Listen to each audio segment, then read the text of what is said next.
It was budget vanilla chocolate chip ice cream. Ah. The kind of ice cream you eat when you have vanilla and you have chocolate chips, but you don't have vanilla chocolate chip ice cream. That's what I was eating. All right, well, I think we're live, but it's doing the weird thing where it, like, did it not start? I don't know. Lately, when I go live, YouTube like doesn't start playing the stream for me. It just shows me on my like preview image. I can see us. We're live. Okay. Apparently my computer's just slow. I think Nora is downstairs watching like 1,000 streaming services all at the same time. Of course. We used to have a joke that if one of us had to like stream something, or not stream, but be on video, doing something important for work, the other one would send them an invite in like Google Calendar or whatever, and be like, this person's doing this. In all caps, no porn. Like, don't watch porn while we're... Yeah. Wow, why is it... Okay, so I can't see our stream at all on my YouTube, but I'm glad everyone else says it's okay. Does the audio work?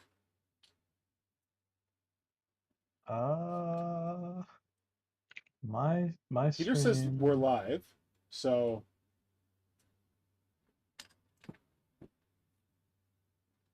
Well, if people think we're live, that's fine. I guess I don't really need to see my thing. Well, Dorfin is just talking about ice cream, so I assume they can hear us. Oh, sweet. That's a good indication, isn't it? Dwarfish, thanks for talking about ice cream, man. All right, yes. So we're live here at the #1 Tyranid shit show on the... Oh wait, let me get to my mic. So professional. That's me. Yeah.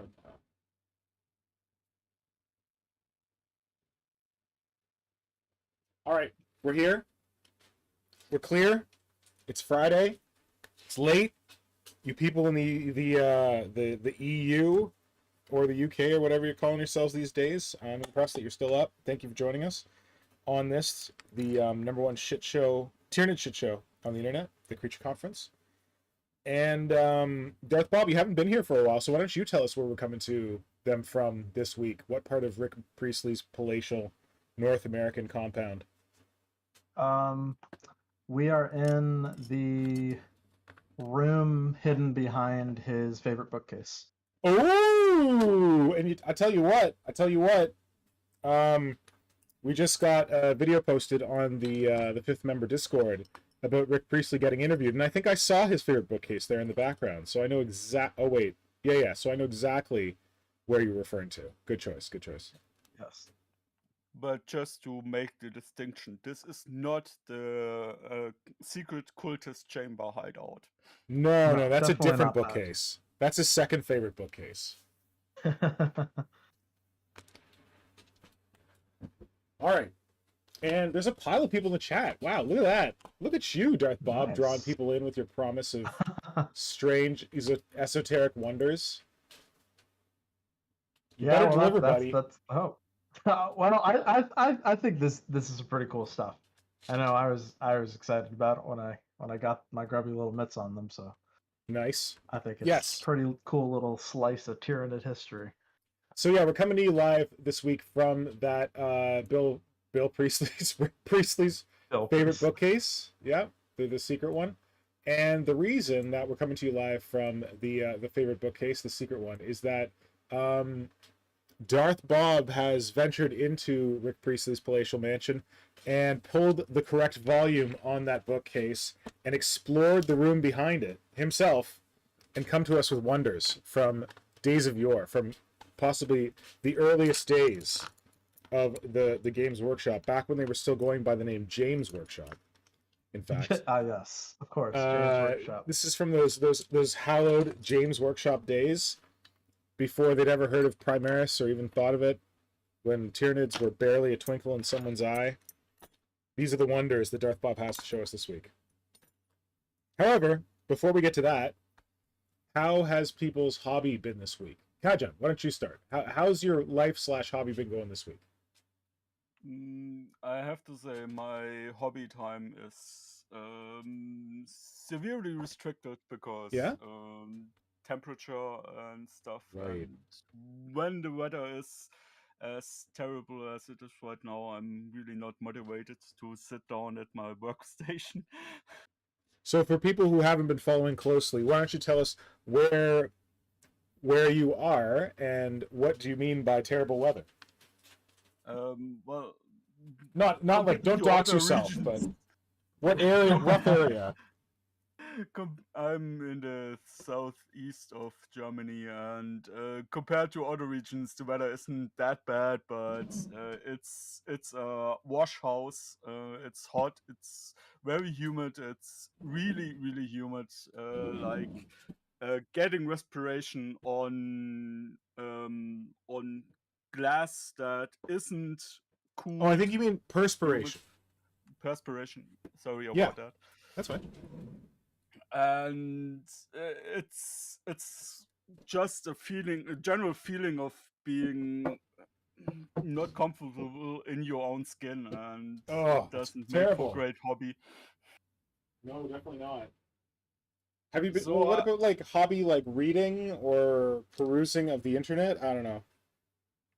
Mostly right now the hobby time I do is preparing for my weekly session of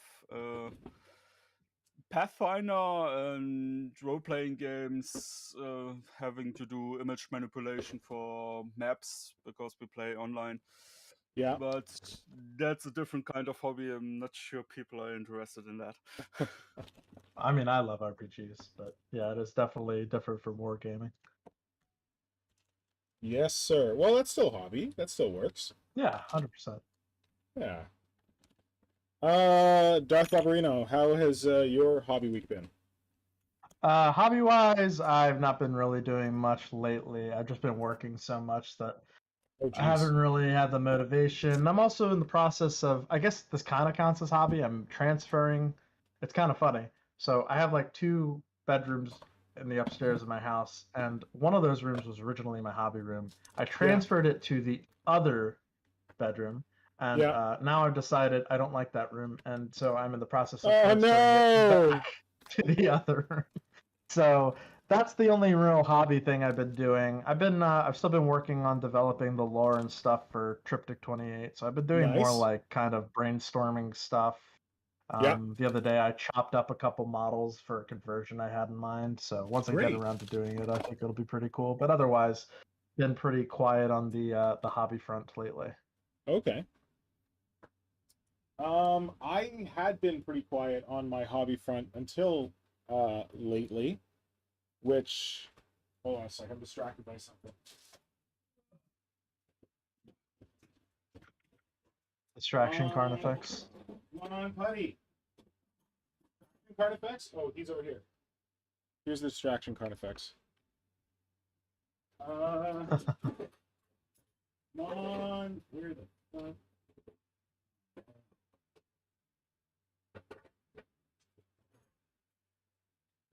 My friends, I think I've committed a cardinal sin. Oh dear. I have yellow stuff.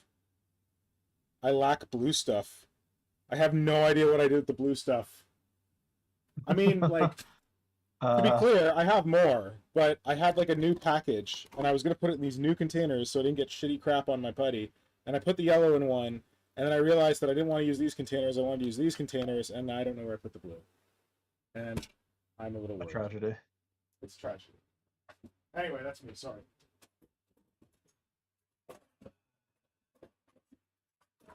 I don't need this.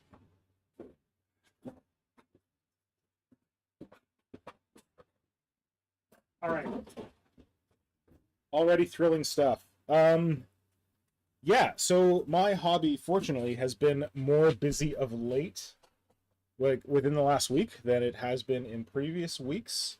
Nora and I went away, and I did a little bit of hobby while we were away, but then I came back, and my work situation has changed slightly in that there's some like work and stuff going on at my office. I was working direct from an office until recently, and they're doing like renovations and stuff, so they sent our team home.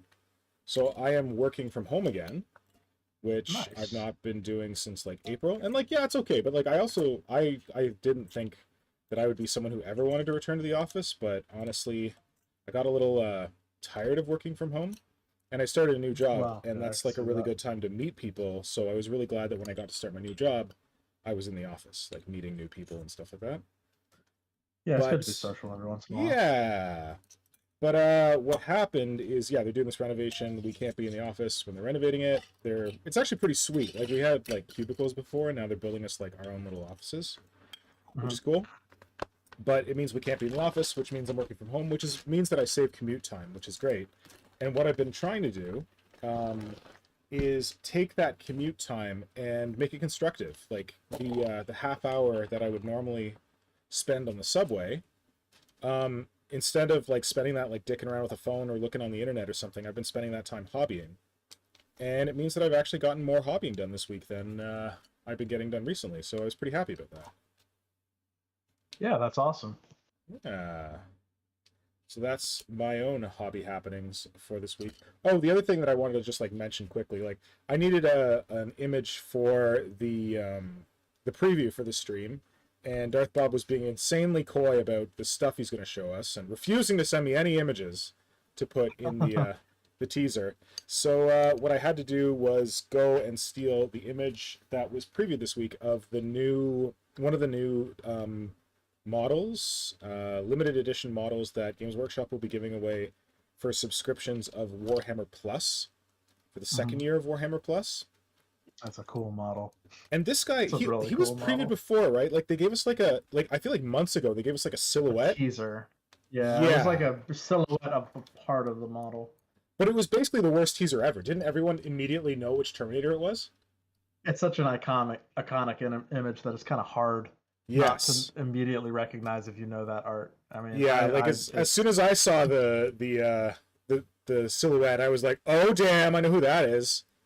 I mean, we all know how much I love Mark Gibbons, so like, yeah, like I immediately knew what art it was, and I guess it's kind of appropriate since a lot of these goodies I'm going to be showing off today are from that era.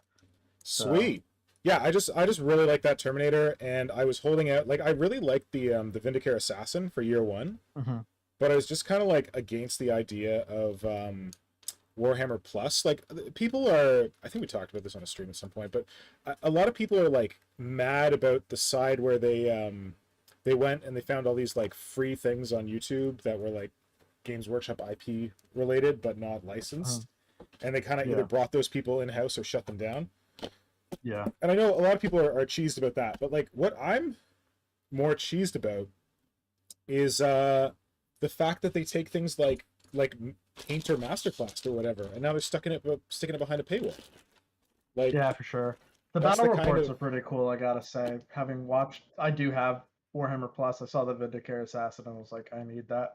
Yeah. So I was like, I would buy the model anyway. So I was like, I almost did. A little bit of. I almost did. You know, if I was gonna buy the model anyway, I might as well just get the Warhammer Plus subscription, and then I can also enjoy some of the content on there. I do agree it was kind of shitty what they did to a lot of the fan creators and stuff, and I can understand where people are coming from with being kind of against it, but like yeah, and like I know that kind of kicked up in the Discord today. Storyboard guy posted something, or maybe it was Ryan's Minute. I can't remember who it was. Somebody posted something about like, oh yeah, they killed all the good shit. I think Kajan, did you post something about that? No, I didn't. I don't think. Oh, okay. I'm not sure. Oh, okay. So I was wrong. It's someone on the Discord posted about like, oh yeah, this whole thing with they like shut down the stuff, and that was the best free advertising the Games Workshop ever had. And I kind of mentioned this on a previous stream, but I'll mention it again that being someone who's kind of in charge of like brand and advertising, nobody else gets to advertise for me. Like, I'm in charge of our brand. I'm in charge of how it's represented. You can't do something and then tell me it's amazing advertising for me. I get to make that decision. So I feel like when people are like, oh my god, why did they shut down? I almost had turn signals on a Land Raider. Text to speech, Emperor's text to speech or whatever. It was like the South Park of Warhammer 40k. So they shut that down. And people were like, oh, this was the best advertising for Games Workshop ever. And basically it's like dick and butt jokes. No, no. Yeah. Yeah. I mean, no, like no. I have actually I'm not gonna get into it. Like I do think Alphabusa is a very talented creator. He actually has I don't know if you've ever seen him, but the guy who makes text to speech Alphabusa, he has a really awesome Genestealer cult army that's all Beastmen Genestealers. No. They're really cool. I don't think I've seen But this. I'd like to. I'll Is send he you on the link. Instagram or? Yes, yes. Oh, okay. But I do kind of have an issue with how a lot of people took the memes from text to speech and started applying them way too often to like actual Warhammer lore. Like Like, what people do you like mean? go on and on about Magnus did nothing wrong, or Oh, that's a meme.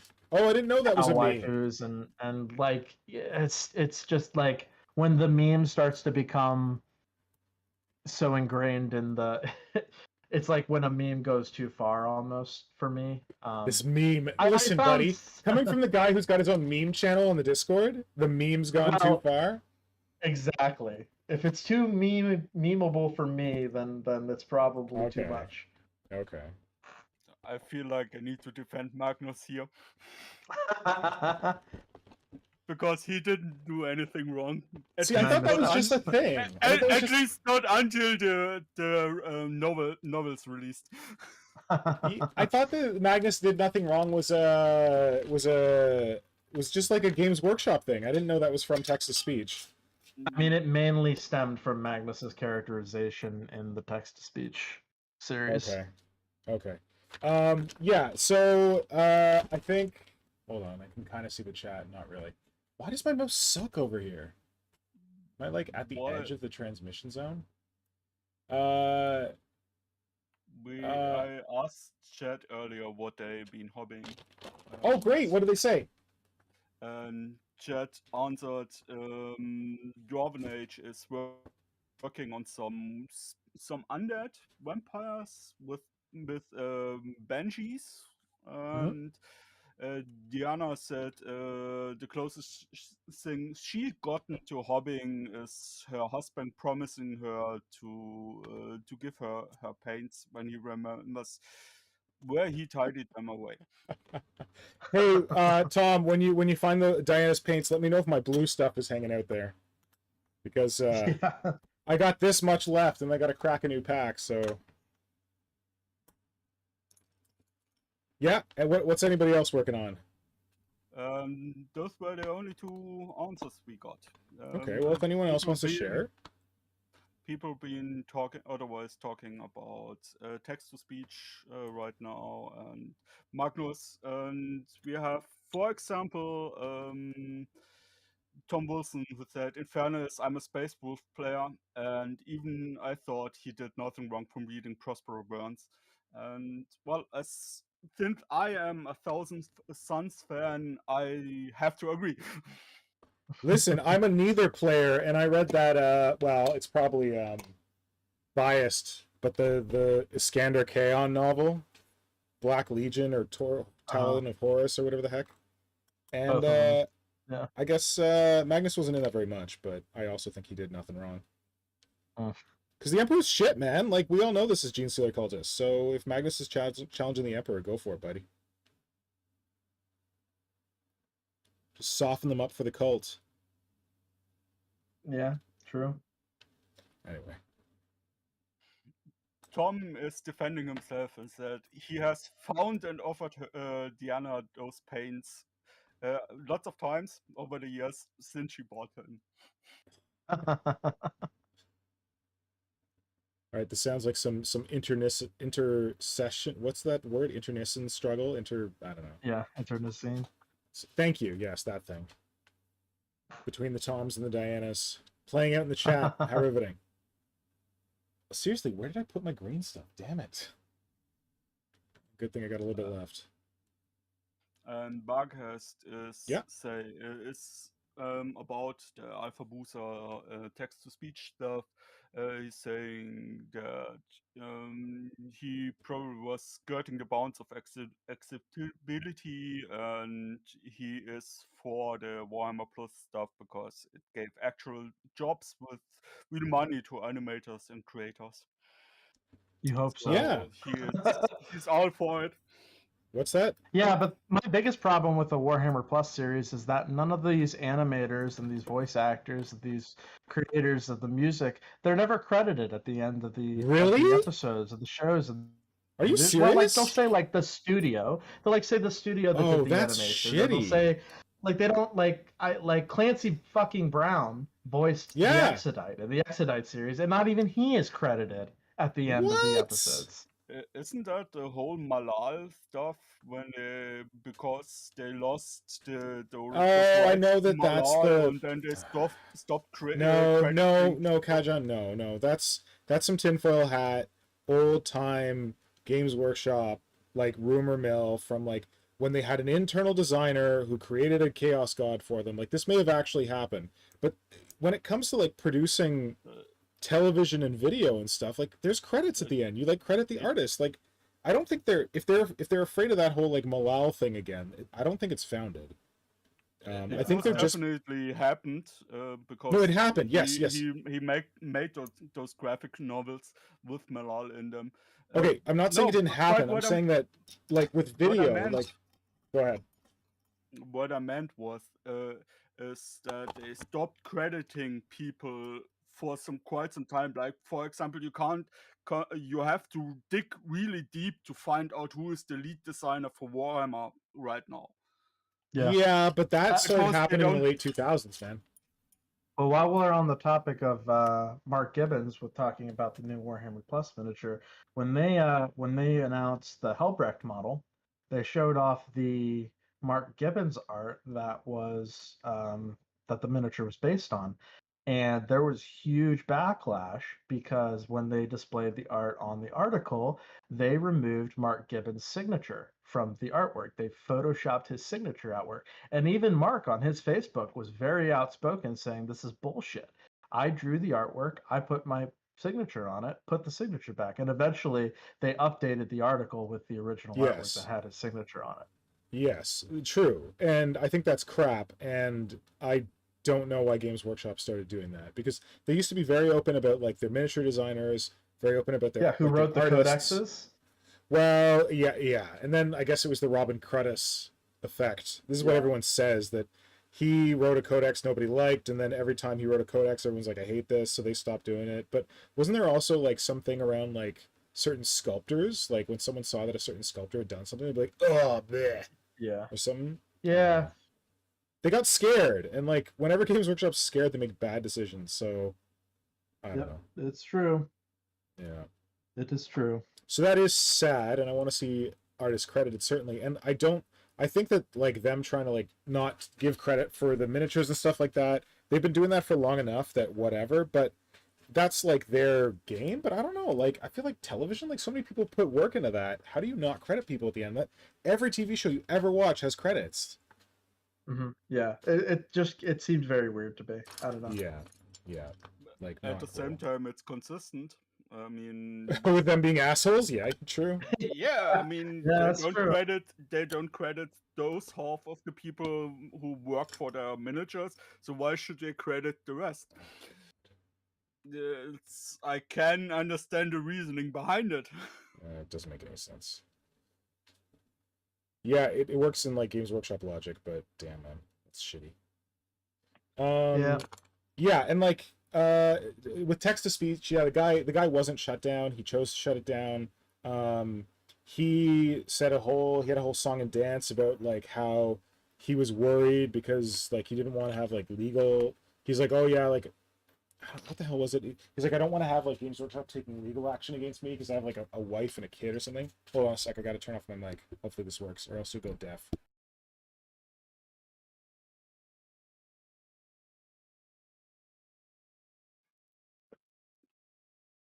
Did it work? Are you deaf?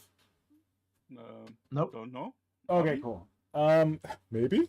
Yeah. So like he shut it down, and like Bargace is saying like at least Warhammer Plus gives animators jobs. Text to speech, like their whole team would argue that he was giving people jobs because he like hired like an editor and like a I don't know, video editor, audio editor, voice talent, stuff like that. He was like paying them. And we've definitely talked about this on stream before, but I'm just, kicking that can again because we brought it up. That, yeah, sure, you can try and defend yourself, like being like, I'm employing people, you shouldn't be taking business away from me. But like when you built your business building counterfeit Gucci bags, like, what are you gonna do, man? When Gucci comes calling, and Gucci came calling, Gewchi Workshop came calling, and they're like, hey, Gewchi Workshop. all this Games Workshop IP you've been using, how about that? And guys, I'm paying people. People's livelihoods depend on this. And they're like, yeah, at our head office. So yeah, but at least in America, parody is protected. Yeah, okay, you're right. I don't know. So I don't want to get into like that kind of level of stuff, but the IP law is a whole can of worms internationally, even when it's domestic in the States. IP we're law not is lawyers. messy. I get bored with this whole thing. Yeah, exactly. When This lawyers are exact present. same situation with a different judge could go a completely different way. It is such a messy subset of laws, and it is honestly an antiquated set of laws for the modern era of course. the internet. So they could have gotten off on parody, whatever, but like the reality is that like the guy, he decided to shut it down. He read the writing on the wall. He wasn't like, oh, I'm gonna try and see. And then like his Patreon wound up getting like huge. Like his Patreon actually went up after all this happened. Yep. Like I think he used to be clocking in about $4,000 a month, $4,000, and it went up to like 8,000 or 9,000 when this whole controversy happened. So he did okay for a little while at least. He's a talented animator. Like I think he could easily I think he's creative enough that he could create his own series, and I think people would watch it because he's built a fan base. I think isn't he trying to do that now or something? Yeah, he is. Yeah. I mean, it's a time-honored tradition on YouTube to cry wolf and foul and make a lot of money. Yes, this is true. I mean, you should try it, Nick. What would I cry wolf and foul about? We need to find something. I don't know. You need to figure something out. Simply claim that Games Workshop threatened your family and you. Games Workshop threatened my family. Oh, I know. Wait until the new NIDs come out for the next edition, and then claim that they stole your ideas. Oh man, that's such a dick move. All right, I'll keep that in my back pocket. But a lot of creators on YouTube make a lot of bank by claiming they've been censored, are threatened to be censored, and stuff like that. It works for a lot of people. We got it. You heard it here first. I have been censored by Games Workshop. They refuse to show my shit because it's so hot. And yeah, I'm being censored. I'm being canceled by Games Workshop. A tragedy. It's a tragedy. Cancel Mr. Pink on Twitter. There you go. They don't even know it exists. No. All right. So has that got us through hobby happening time? Which I'm going to admit right now, I stole directly from the Between the Bolter and Me guys. They have hobby happenings. I'm like, that's a great word. Hobby happenings. We should talk about hobby happenings. So sorry, Eric and Greg and Adam. I borrowed it. Darth Bob, do you want to kick us into your song and dance? What are we doing? Are we doing stream? Are we doing webcam? What did you decide? We'll start with the stream and stream webcam and see how it goes as far as getting the camera I meant focus. like, are you gonna like stream your screen? There's like a stream. Oh yeah. We'll start with the webcam and see how it goes. If I can get stuff to focus properly, then we'll just do that. If not, I just realized I want to see these things. Why up. am I sculpting? This is so dumb. Well, I guess to start off, I will tell you guys a little story. So I was maybe a month or so ago. I'm not exactly sure when it was. Probably back in like July at some point. I was scrolling through that horrible cesspool that is Facebook, and I decided to just pop on the Old Hammer trading post. It's kind of a Facebook group all for buying, selling, and trading. Old Hammer stuff from Rogue Trader, Warhammer 2nd Edition. It's not specific to Citadel Rick Priestley's basement, etc. Yeah, Rick Priestley, exactly. And I saw a very curious listing from one of the admins of the page, Mr. Jason Lai, and he was selling a very interesting piece of Tyranid history, an unreleased Tyranid prototype. And I was like, yeah, I need that. And so I contacted him and I got a hold of it. Later on, I kept in contact with Jason. We became friends on Facebook. We started talking about, old Hammer stuff, Warhammer stuff, and just life in general. He decided that he was investing in something called Splinterlands, which I'm not super familiar with. I know it's something along the lines of, crypto stuff, which I'm not real knowledgeable about. So, but basically, he was trying to fund that, and he has, from what he has described, the largest singular collection of unreleased Tyranid and Genestealer models that he knows of in the collecting community. And because he wanted to fund this this new hobby of his, he's contacted me and he was like, "Would you have any interest in buying the collection off of me?" And I was like, "Fuck yeah, I'm interested in buying the collection off of you." And so I am now the owner of the largest single collection of unreleased Genestealer and Tyranid models, and these are the miniatures I am going to be showing off for you guys today. Also, you have now claimed the official title of Jammiest Bastard of them all from Flynnhammer, and he's going to have to buy a good 3 or 4 more ProtoNids to steal it back from you. Yes, he will. And with that in mind, let us begin with our exploration of this collection of unreleased models. I'm going to open Discord so I can kind of tell whether stuff's in focus. Why But do to you even start have it my off, camera up? Who cares? There you go. but to start it off, we're going to show off Hold on. the one probably everybody is most familiar with. Decide where you want it to be, because I'm trying to make the video like I Okay, can't see. hold You're on. not getting focus. I might need to. Bring it further back. Bring it further back. It looks better before. It looked better Bring it away before. from the camera. Oh. Keep going down. Keep going back. Keep going back. Towards your chest. I don't know if it's going to focus.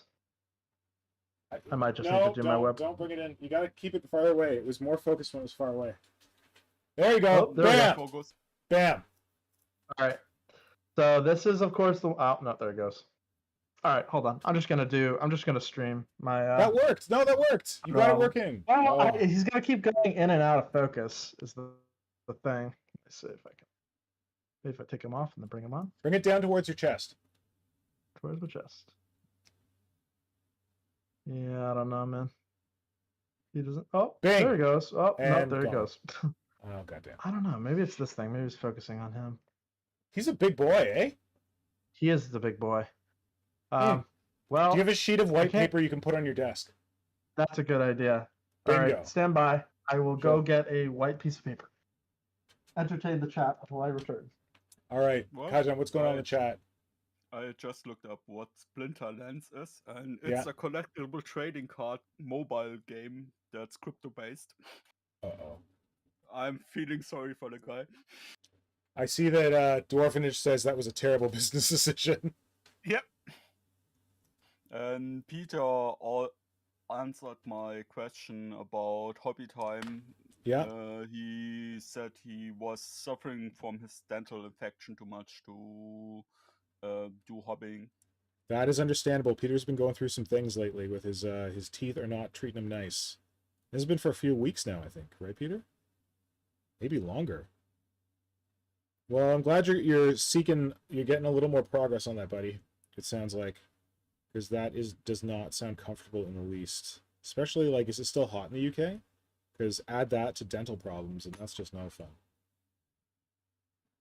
Or at least whatever passes for hot in the UK. Oh no, they've been getting proper hot, man. Well, I have a couple of friends, and each time I'm talking to them, when they are complaining about it being hot, it's like 10 degrees Celsius lower than what I consider hot. Right. But you live in the south, you know? You're Yeah, basically in Germany's actually- beach town. I Aren't you? am. I'm living next to the second hottest to the hottest spot in Germany. Actually, Let's see if this temperature works. wise. I didn't actually not have white paper somehow, but I do have black paper. Well, that works. So let's see. Because then maybe there won't be like competition in the background, Maybe and it will realize what you're trying to focus it, on. It doesn't seem to give a shit. Damn It it. doesn't seem to care. This webcam is a piece of shit. I don't know. This All good camera webcams are a quality piece of when it shit actually- for this. Wait. Oh, Oh, yeah. there he is. There you go. Wow. Oh, you didn't paint it, did you? Oh, gee, thanks. I guess you don't have that much faith in my painting skills. No, but actually, no. it doesn't look that bad. I don't think it. No, okay, maybe the No. camera's just making it look great, but I don't think. I was asking like. No, this is really well painted. I did not paint this. Oh, I okay. received this painted. So this was so this is of course the ProtoNid. This is the The unreleased Tyranid model that the everybody only. knows about. Let's give them a little more details. I figure everyone in this chat knows what the ProtoNid is, but in case anyone stumbles on this who doesn't, it is the very first prototype for Tyranid models. Yes, Right? it is. And What did you learn differently so- from your guy? So that is accurate. So one interesting thing that I did not know about this model, actually, however, is that there is some dispute among the Old Hammer community about whether this model qualifies as an unreleased miniature. Back it up. Back him up. Come on, buddy, you could do it. You Oh, could really? do it. So it was released? Yes. So I'm trying to get him to Are focus. you up for a little experiment? Sure. Do you have some gloves that are non-skin colored? Gloves. Interesting. Perhaps. Because I just noticed it tries to focus on his hands. So maybe it tries thinks to it's a focus on the face? skin color. Well, we'll just do this guy first, and then I'll go try and find some gloves. But yeah, so there is some there are anecdotal stories from people who have been collecting Old Hammer miniatures for years that say that at a certain point sometime in the 80s there was a closing auction for a store that had a bunch of Citadel employees there that were actually selling these models at the store. So from a technical standpoint, this model was, in at least some capacity, Oh my God. distributed by Games Workshop employees. Okay. I think So that's while it was never, technicality. well, yes. So while it was never, well, in the community, there is a distinction between limited releases, like what that would be considered, and unreleased. Okay. Unreleased models are considered to be ones that were never distributed to the public. They were completely in-house, and the only way they made their way out of the studio was basically they came from the collection of retired Games Workshop employees. They were never Yeah. distributed or sold officially from the studio. Okay. So there is some argument over whether the ProtoNid is actually unreleased, but even if it was released, it is so limited, it's basically unreleased. Yeah. This miniature itself was painted by a guy named Rocky Rockford, who I believe, if I recall His correctly, name was Rocky Rockadoo. I think it's pronounced Rocky. It's Rochie, but he is actually the guy. If you've ever been on Stuff of Legends, which has a bunch of, Oh, he actually is yes. the guy that runs that site. So Oh shit, that's awesome. Stuff of Legends. That was like hard to find miniature Wikipedia before Wikipedia was even a thing. yep. So that's the guy that painted the model. Amazing. So yes, so that's the one everybody's probably familiar with. So now I will get into who do we want to do second? I had a list of the ones I wanted to do. So you were talking about how that one was actually released. Do you have any unreleased stuff? Like all of the completely rest unreleased? of these models. Yes, all the rest of these models, which is 1, 2, 3, 4, 5, 6, 7, 8. I have 8 more models to show you guys. All of these There you were go. completely unreleased. All this is the Or money 9. shots. 9 actually. I Kajan, got what? Sorry, what are you getting into? Yeah, sorry. Dwarven Age said in the chat he's going to clip this later, so be as informative as possible. He wants to. Yeah, Cool. don't fuck around, Darth Bob. Alrighty. Only the So real I guess we'll business. just go on to the next one. So first we're going to get into the unreleased Genestealers. So I've got 3 here. So this is the Genestealer with Polearm. So this Whoa! was an unreleased Genestealer model. If I can get him to focus. If I can get him What happened to your gloves? focus. Get your hand out of there. Alright, well, let me go get gloves. And Alright. because I guess I'm just so white that It's a it good- has to it's a good focus on my theory. hands. I just think the algorithm for the autofocus is focused on skin colors. You're probably right. That's at least my guess. That's why I said let's try the experiment. I like it. You know what's hard? Sculpting texture onto Tyranid guns. I just have to sculpt the backside of this like cannon on this warrior. I have no idea what the hell I'm doing. I'm just gonna make I some agree. random ridges. Go ahead. I agree. Generally, I find guns the most difficult. At least for me personally. Yeah. Whatever. No one's gonna see it anyway. It's like pressed against his face. But I will always know my failing. Okay, whatever. Let's clean this brother up. The annoying thing is, to be able to see my screen, I have to wear my glasses because it's distant. And to sculpt, I don't need to wear my glasses. So I'm like jumping back and forth between Darth Bob's House of Wonders and this little bugger. I don't even know if I'm on screen right now. I don't think. Because I left Yeah, like a you little are. sliver for myself. And then I made Darth Bob's screen huge so I could see what was going on. Well, there is a little sliver right on Yeah. on the bottom. Should try and figure out So where that sliver people is. can see what you're doing. So Right. All right, so all I could find were these edgy fingerless gloves. So hopefully these work. Hot! Oh no, there's a little bit of skin showing. What are we gonna do? I know. Will he Pull focus? it back. I think that's too close. Oh, you know what's I see happening when now? It sees a lot of black. So it's so overexposing the white. The overexposing. So let's try removing the black. Oh, Sorry, wow. if this keeps Don't worry. if this This is if this is the number one keeps up, shit show I'll, for a reason, bud. You're just playing to the of audience here. This is course. what people like. They were like, this was going way too smooth. What the hell is this? What stream am I watching? I wonder Now they're if I've like, got- yeah, that's the 5th member Tyranid nonsense bullshit that I was looking for. Yeah, give it to me. Okay, I think I'm just gonna say fuck it, and I'm just gonna show my album that I got. Well, the pictures are, they're good, right? So Yeah, they're good pictures. you can focus hold on, on. especially since Darth Bob has let us know he's going to clip. No, you're Darth Bob. Damn it, Darth Jacob has told us that he's going to clip this later. We want to make sure it's the good shit. All right, how do I? 1 second. How do I do this? Let me stop turning the camera on. Let me do screen, Oh, I have to hold on. I need to change my photos, settings. go live. I need to accept non-video participants to watch the stream. All right, here we go.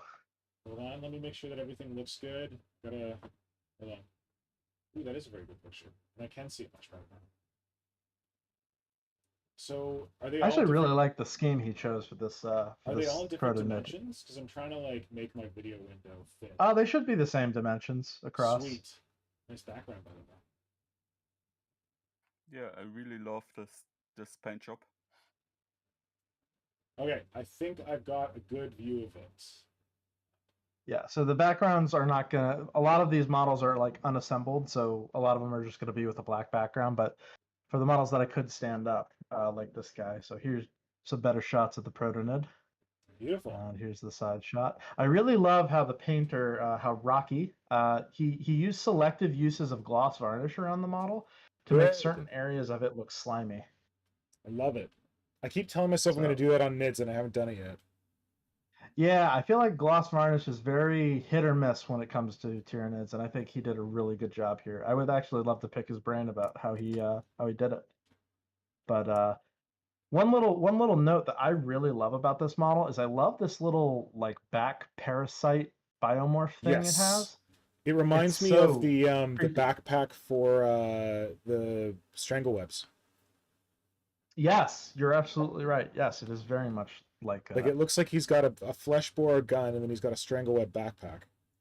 Mm-hmm. I was And that flesh borer looks so good. adrenaline glands. Oh, adrenal glands. Yep. Yeah. You know what, Yeah. Kajan? I was this old when I realized that adrenal glands basically came from the strangleweb backpack. Because you're absolutely right. All right, so next up, yes, I will show off. So here is our little Genestealer hybrid with his polearm. Can you zoom in on him at all or no? Yeah, I think I can. Oh, spoilers. So yeah, we can zoom in on him a little bit. Perfect. That's good. Oh, cute. I like his little knifey blade on the end there. So I didn't think to take pictures at the back of him, but I What can does the maybe back look try and like? get it to focus. It's just normal clothes. He's got a little flowing cape in the back. Oh, he doesn't this have guy like was- that bulgy Sorry. Genestealer back carapace No, thing? he does not. Oh, He interesting. does not. He's actually standing pretty straight up. He's not very hunched. So this guy was sculpted by Bob Olley, who was a sculptor back in the old Rogue Trader days. Is that coming up when I open that? Can you guys see my notepad? No. Okay. Do you I want saw me to? something flash, but I cannot see it. Do you need to see it? No. These are my notes, so I'm just making sure I don't miss anything in the descriptions. No, you're not showing it, so that's fine. Okay, so this was sculpted by Bob Olley. It was one of 3 Genestealer models that was not eventually made for release. However, years later, Bob Olley, after he retired from Games Workshop in the early 2000s, I believe, or like early 2010s, he actually resculpted all 3 of the unreleased Genestealer models and did like a limited distribution kind of through backwoods Facebook groups and stuff to just kind of damn. totally not Genestealer models that were based on the unreleased models he did for Games Workshop, and he. But do you know which distributed one them. this is? Do you know if this is a re-release or this is the original? This is the original. So Okay. a little background about Jason, the guy who sold me this collection. Jason has been heavily involved in the collecting of Old Hammer miniatures for decades. He used to work for Games Workshop, and he is friends with a lot of previous employees of Games Workshop. He's a very reputable person in the Old Hammer community. Dealer. The word and, you're looking for is dealer. When someone sells you crack, he's a dealer. Yes. And actually, he is the same guy on eBay, Ye Alchemist, who sold Flynn his ProtoNid. Yo, how many more of these things has he got in a box? He says over the course of his lifetime, he's come across 7 of them. How many has he sold? He has sold, Because I want to have some hope. including the One one day. I have, I think he said he's sold 3. Oh, so And there's he another currently has- 4. Yeah, so... Wait, that he has in his Um, possession, or? No. He only has 1 right now in his possession. Oh, He has shit, come okay. across over the course of his lifetime 7. Okay. And actually, funny enough, I got to talking to him after he sent me this collection, and he actually asked me if it was possible for him to trade Zebaxis the ProtoNid, and he's going to give me a unpainted ProtoNid, and I'm going to return this painted one. Are you which okay is with that? honestly good for me, because oh yeah, absolutely, because I would like to paint him myself, and this is such a pretty paint job. I would hate to strip it. Plus, stripping an unreleased model is just horrifying for me. So, which actually brings up the other real conundrum I have, which is that do I paint these models? You know, I don't know. because like on one hand, it's like models are made to be painted, but on the other Sure. hand, it's like they're a piece of history, and they'll definitely like. I mean, Well, I you don't just gotta really care paint 'em about well, the man. valuation. You just gotta paint them well. I don't really care about the valuation, but like they do definitely go down in value if they're not like pristine like they were. Yeah, if you want to sell molds. them again, don't paint them. If you want to keep them for the rest of your life and they're part of your collection, paint them. Yeah, for sure.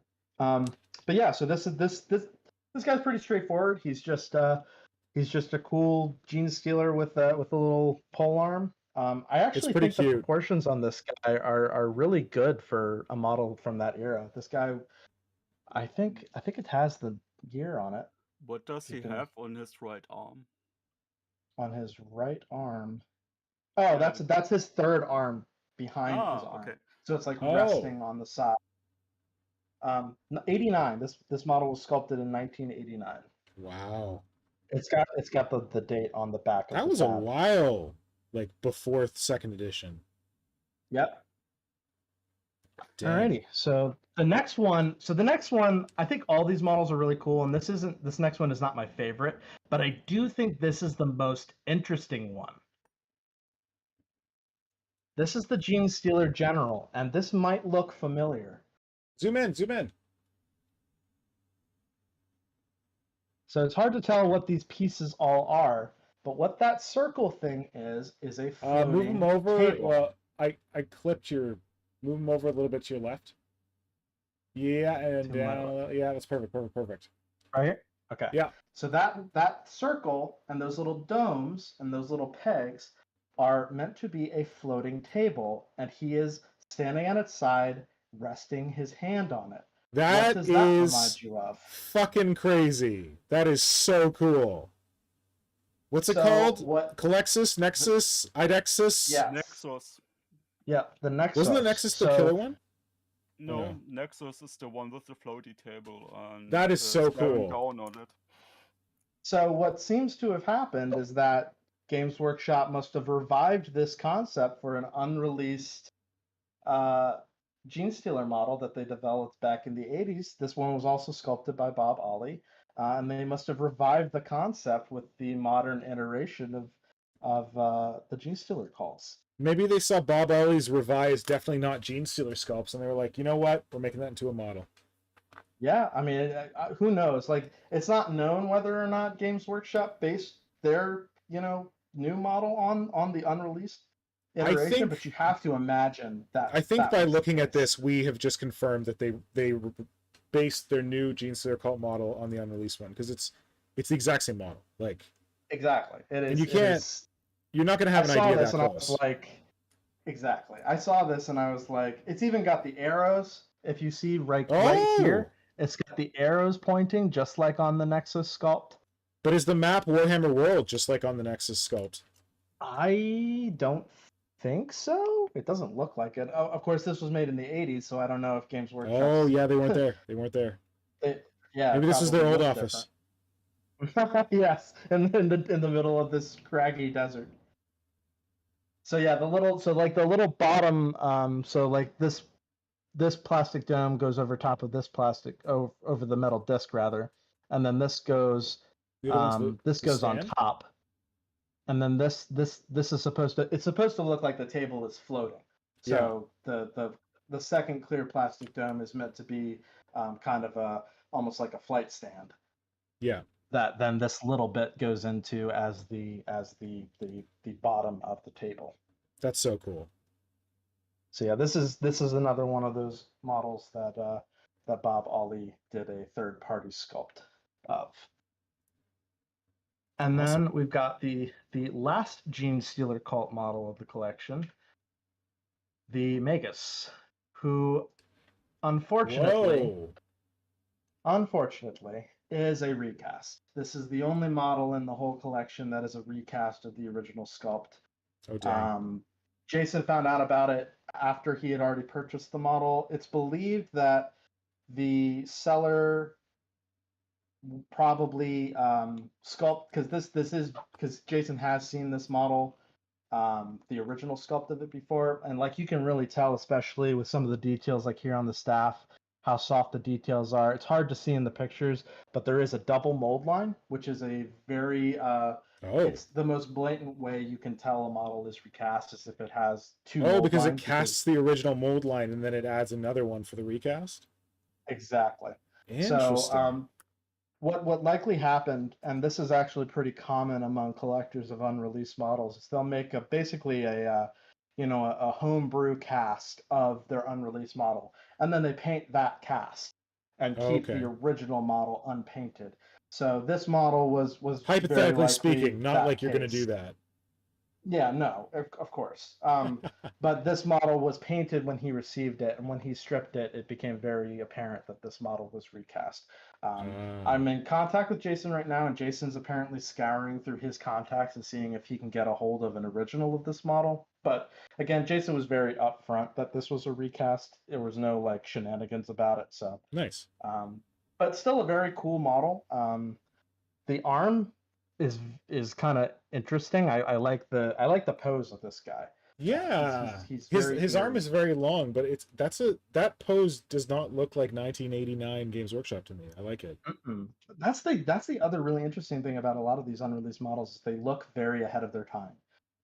Which you have to Cool. wonder if some of them were unreleased because maybe Too hard to these- cast. exactly. Like I have to wonder if maybe that's why they were not fully realized models. Yeah. That hand seems familiar to me. Yes, agreed. I think. Is it a orc shaman one or of- something?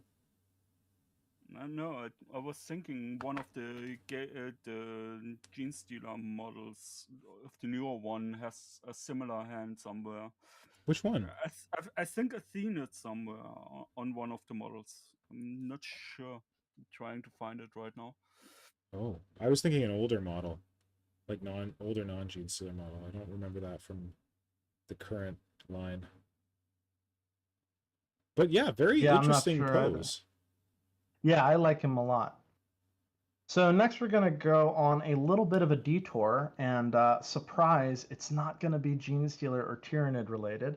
What? Because Get this I guy saw outta here. this model. Stop I your saw clip. this model, and I had to get it. This is an unreleased Dark Eldar Warrior miniature. Oh, I've seen him. So this Cool. was from a small collection of unreleased Dark Eldar, who were based on the Gary Morley concepts. Yeah. Which Gary Morley, of course, did all the art in the original second edition Dark Eldar Codex. And honestly, looking at all these Gary Morley concept unreleased Dark Eldar models, I love the way they look, and it's so disappointing that the design direction of the second edition Dark Eldar were not closer to these Third concepts. edition. Oh, They yes, came out in third. Well, Yeah. was No, the they came out in Codex third. third edition? I Was can. it? You sure? So here's the situation. I was in second edition, third edition released. They had no new Tyranid stuff. I was like, this is bullshit. Dark Eldar premiered in the third edition box set, so I was like, I guess I'll do Dark Eldar. Oh, yes, you're right. It is third edition. Yeah. So this guy, he's just a pretty cool Dark Eldar warrior. I He's love his awesome. belt buckle with the screaming face. Oh, I didn't really see that. I love his looks like a Harlequin kiss ripoff on his other hand. Oh yeah. I forget what those were called back in third edition. Agonizers? They had a name. Is it an agonizer? Yeah, I think that was Dark what- Eldar used agonizers, and they kind of said, I thought there was a line in the codex that was like, agonizers can take many forms. They could be anything. Yep. So Yeah, I think you're right. Yeah, I do recall that. Let me make sure. Oh, so the next model is more Dark Eldar bullshit. No. I'm just kidding. I love that. I love Dark Eldar. No, you thought it was going to be like a Space Marine or something. I was worried. You're going to save that to the end just to piss me off. Space Marines. Okay, good. But the next one, so Jason told me everything that was in the collection before he sold it to me, of course. And this model was like, I was like, okay, this is kind of cool, but I'm not like crazy about it until I got it in hand. And I think it's actually one of the coolest ones in the collection. This was a prototype cast. If I can get my app to work. This was a prototype cast of the What? Genestealers. What? Done in translucent plastic. What? Just like for shits and giggles? Just I guess because they just had the resin, right? Well, no, this is clear plastic. It's the same type of plastic they use for windows and stuff like that. So, from what Jason told me, there's like a little bit of and what I've researched myself, there's a little. Nobody really knows why these models exist because this isn't. It's not just the Genestealers that are seen in this. We've seen stealth suits, unreleased stealth suits that are in this clear plastic. There's Terminators floating around out there. I Oh, want to say there's one other one. I can't remember what it is, but Lictor. from what I understand. Oh, please, that would be so cool. But Yeah. there are. I think there actually was a Titanicus model that was released in clear plastic as well, or not Yeah. released, but made in clear Made. plastic. But from what I understand, it's just something they do with the early prototypes when they're making the molds. They cast them in this clear plastic. I don't know if it's so they can get a better view of how the models are being filled on the inside or something. Nobody really knows why these are made. If it's just Yeah. people in the studio who are like, oh, it'd be cool to make a clear one before we release them officially. So this is just kind of a weird, esoteric in studio thing that they do with some of their models. Oh. But I hope obviously, they this still would be do one that. I would never paint. And when they finally do the plastic lictors, I hope they do them like that. Oh, that'd be super cool. But obviously, this would be one I would never paint because that would be silly. That would break it. Hey, look, there's a clear Genestealer. I painted it. Alrighty, and then the next one. This is the model that I first saw on the Old Hammer site, the one that got me in contact with Jason. So this is a prototype Whoa. Lictor model. Oh, were you talking about this? Was someone talking about this? Was somebody talking about this? Are those flesh hooks coming out the front end? Yeah. Yes. those So are it's flash hooks. it's kind of hard to see in the pictures, but there are little holes in the torso where those flesh hooks sit in. Now, according to Whoa. Jason, because this model was an unreleased prototype, it was also an unfinished prototype, Oh, which no is arms. why there are no arms. But not a lot is known about this prototype. You know what this Other was? than This has got to be What's 3rd edition. 100%. I think this was the 3rd edition. That's my theory, is that this is because this is also in white metal. It is definitely not the tin lead alloy that a lot of these other unreleased are from. And even Jason has said this is definitely not from 2nd edition. This is 100% 3rd edition or onward. So either this was a prototype for the 4th edition Lictor, or it was a prototype for the 3rd edition. Based on the shape of the torso and the legs, and also how the face looks, I definitely think that this was probably the prototype for the 3rd edition Lictor. And you know I what? agree. It's weird because that. Sorry, Kajan, go ahead. I agree. I think that's the in-between step between the 2nd edition Lictor and what we later got. Nice. And when you say what we later got, that 3rd edition Lictor is a little rough. The lines are very boxy on it. And for some reason, the thing that came to my mind right now was, did someone sculpt this thing? And then they looked at it and they were like, oh God, no, what? We got to do something different. And then they quickly sculpted up the actual 3rd edition Lictor, and they're like, yeah, okay, sure, ship it. I don't know. Yeah, I mean, it's entirely possible. Because I don't know that it's come out officially, but like somewhere officially, unofficially, Jess Goodwin has said that he wanted to sculpt all the 3rd edition Tyranids, but creating the plastic gaunts and warriors just took so much of his time that someone else had to handle the other ones. And that would make sense. isn't why it some Matt of the 3rd Bedford or edition something? stuff- There was an article about whoever it was that had to sculpt all the rest of the 3rd edition Tyranids, and we were talking about it recently. Darth Bob? Mark Bedford? No. What you just did, you shouldn't do that. We just got to see your entire desktop. Oh, did you? I'm not sure if something. Oh, now, yeah, you did something. It came in and then it went away. Right there? Was that? I mean, I don't have anything. I don't have anything controversial on my desktop. No. It's just that, like, I just wanted to inform you because. Okay, I appreciate it. In case you have something sensitive somewhere. the window became like transparent, and we saw like a bit of your desktop, but we couldn't really read much, or at least I couldn't. Okay. But a Yeah. screen can So, be both. Peter Evil Eye is saying that it was Mark Bedford who sculpted the rest of the Tyranids when Jess didn't have the time to do the full 3rd edition line. And yeah, that would make sense. I honestly With wonder if why this was they're like so a inconsistent. prototype, and they were like, "Yeah, no, we can't use that. Quick, sculpt something else." Which actually, I mean, getting it in your hands, it actually does look pretty cool. I It's really kinda like neat. the torso design. The only real rough part I think for me I is don't get the the tail, head. and the head is a little bit odd. What's going on with the head? So So the these head, pictures are not great because there's so much contrast. Like we can kind of see the bottom parts of the models, but the top parts kind of just like disappear in darkness. To, so the head, he's kind of just got like, it kind of looks like the second edition style feeder tendrils coming out the front, and he does have multiple eyes, which is kind of cool. Oh, stream paused. Did you do that? Yeah. Oh, so if It's I fine. minimize it, that's yeah, I'm trying to see yeah, I think the shot of the desktop would have just been the stream, that because I got the stream on in the background. But yeah, I'm trying to see if I can maybe just show my video for a second to see if I could show you guys, get the thing to Oh, I need to focus. change. Oh wait, I guess I'll see it when it comes up. to me, the head looks like a gaunt head with some tendrils coming out of the front and probably 2 eyes. That's pretty much accurate. Yeah, it's got two sets of eyes. Oh, the tendrils are just this like exploding kind of like that's why I couldn't.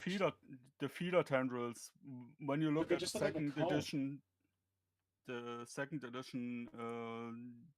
Lictor had those tendrils coming out, and I think that's what it's supposed to represent. Ah, gotcha. Yeah, and looking at it, there's kind of like where some of the tendrils end kind of abruptly. It almost looks like there would have been little tentacles that you could have put at the end of those holes to kind of pose Fill it in. the feeder tendrils, which is an interesting nice. concept, actually. That's a really good idea, yeah. So yeah, so that's the work. I'm calling it the unreleased third edition Lictor, because Have you that's seen most pictures of it likely where before? it came from. So I've only seen pictures of it without the feeder tendrils. I've never seen it. The picture on the Collecting Stuff of Citadel Legends? Miniatures wiki and Stuff of Legends only has a picture of it with the legs, the torso, and the head. It does not have the feeder tendrils in it. Okay. Wait. So are those things that I'm thinking are flesh hooks? Are those the feeder tendrils? Because So, I mean, obviously there's nowhere to look it up, but if I grab the pieces, let me see if these feeder tendrils will actually fit into the... no, the base of them is too big to fit into the little holes. Okay. I think I'm just But I could totally seeing them being used for that. And actually, there are more feeder tendrils than there are holes in the torso. Or no, there's not. Flesh hooks? Yeah. Oh. The amount of flesh hooks. The amount of flesh hooks that are with the kit match the number of holes in the chest. Okay. So yeah. Alrighty. So next up, actually, who is next up? Next up, we've got this is a cool one. So this is a unreleased Space Crusade Tyranid warrior. So this pewter. Yes, in pewter. And this was of course, lead, we guess, saw these in plastic. Yeah, this is probably the tin lead alloy. So this was released. This concept was released in Space Crusade as the plastic Tyranid warriors. And from what Jason was telling me, it was pretty common in Space Crusade that they would actually make metal prototypes in studio before they made the plastic model. So actually, a lot of the Space Crusade, if not all of the Space Crusade models known, have unreleased metal iterations. That's basically the origin of this. This was a pewter concept for the eventual plastic Tyranid warriors. Now, but I've heard tell in the past that there were pewter versions of the plastic warriors before the plastic ones came out, and I guess that could have been from this. But wasn't there also a release of pewter warriors? Like there not was the second also edition a release of pewter ones. warriors in. I think it was I think it was between the second edition release and Space Crusade. Like this sculpt, you mean, right? No, it was not this sculpt. It's a slightly different sculpt. It's not. This is basically not 1-to-1, but very close to the the plastic Space Crusade warriors. Okay, because there was like there's plastic second edition warriors, which I guess are different from plastic Space Crusade warriors. Yes. Okay. And then there was later in second edition, like just before third, they did a still different pewter warrior sculpt that had like the more bell bottom feet. Yes, We're and not that was the talking about one that. also that had the crotch beak. Yes, so I'm not talking about those. I'm talking about I'd heard that there was a pewter version of the second edition plastic warriors, and that's what you're talking about. I know there was one. I remember seeing the second edition pewter warriors in my local game store. Oh, cool. But not the Yes, ones with there the crotch beak. definitely was. Sorry, Kajan, say not again? the ones with the crotch beak. That far, my memory doesn't extend that far, but I distinctly remember seeing Kajan, pewter. how can you not remember crotch beak? Come on, buddy. Question, People say Kajan.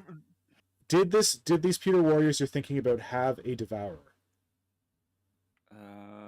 Don't think so, but I don't. Okay, then they're probably the right ones because the devourer came out with that later release.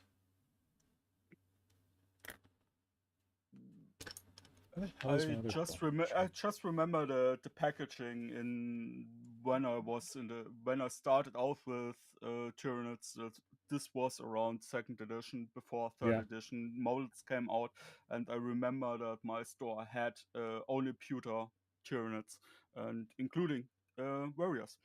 Cool. Yes, there were definitely warriors that were made in metal, but this one is specifically the Space Crusade style of warrior. Nice. This was specifically the concept that was eventually turned into the plastic warriors.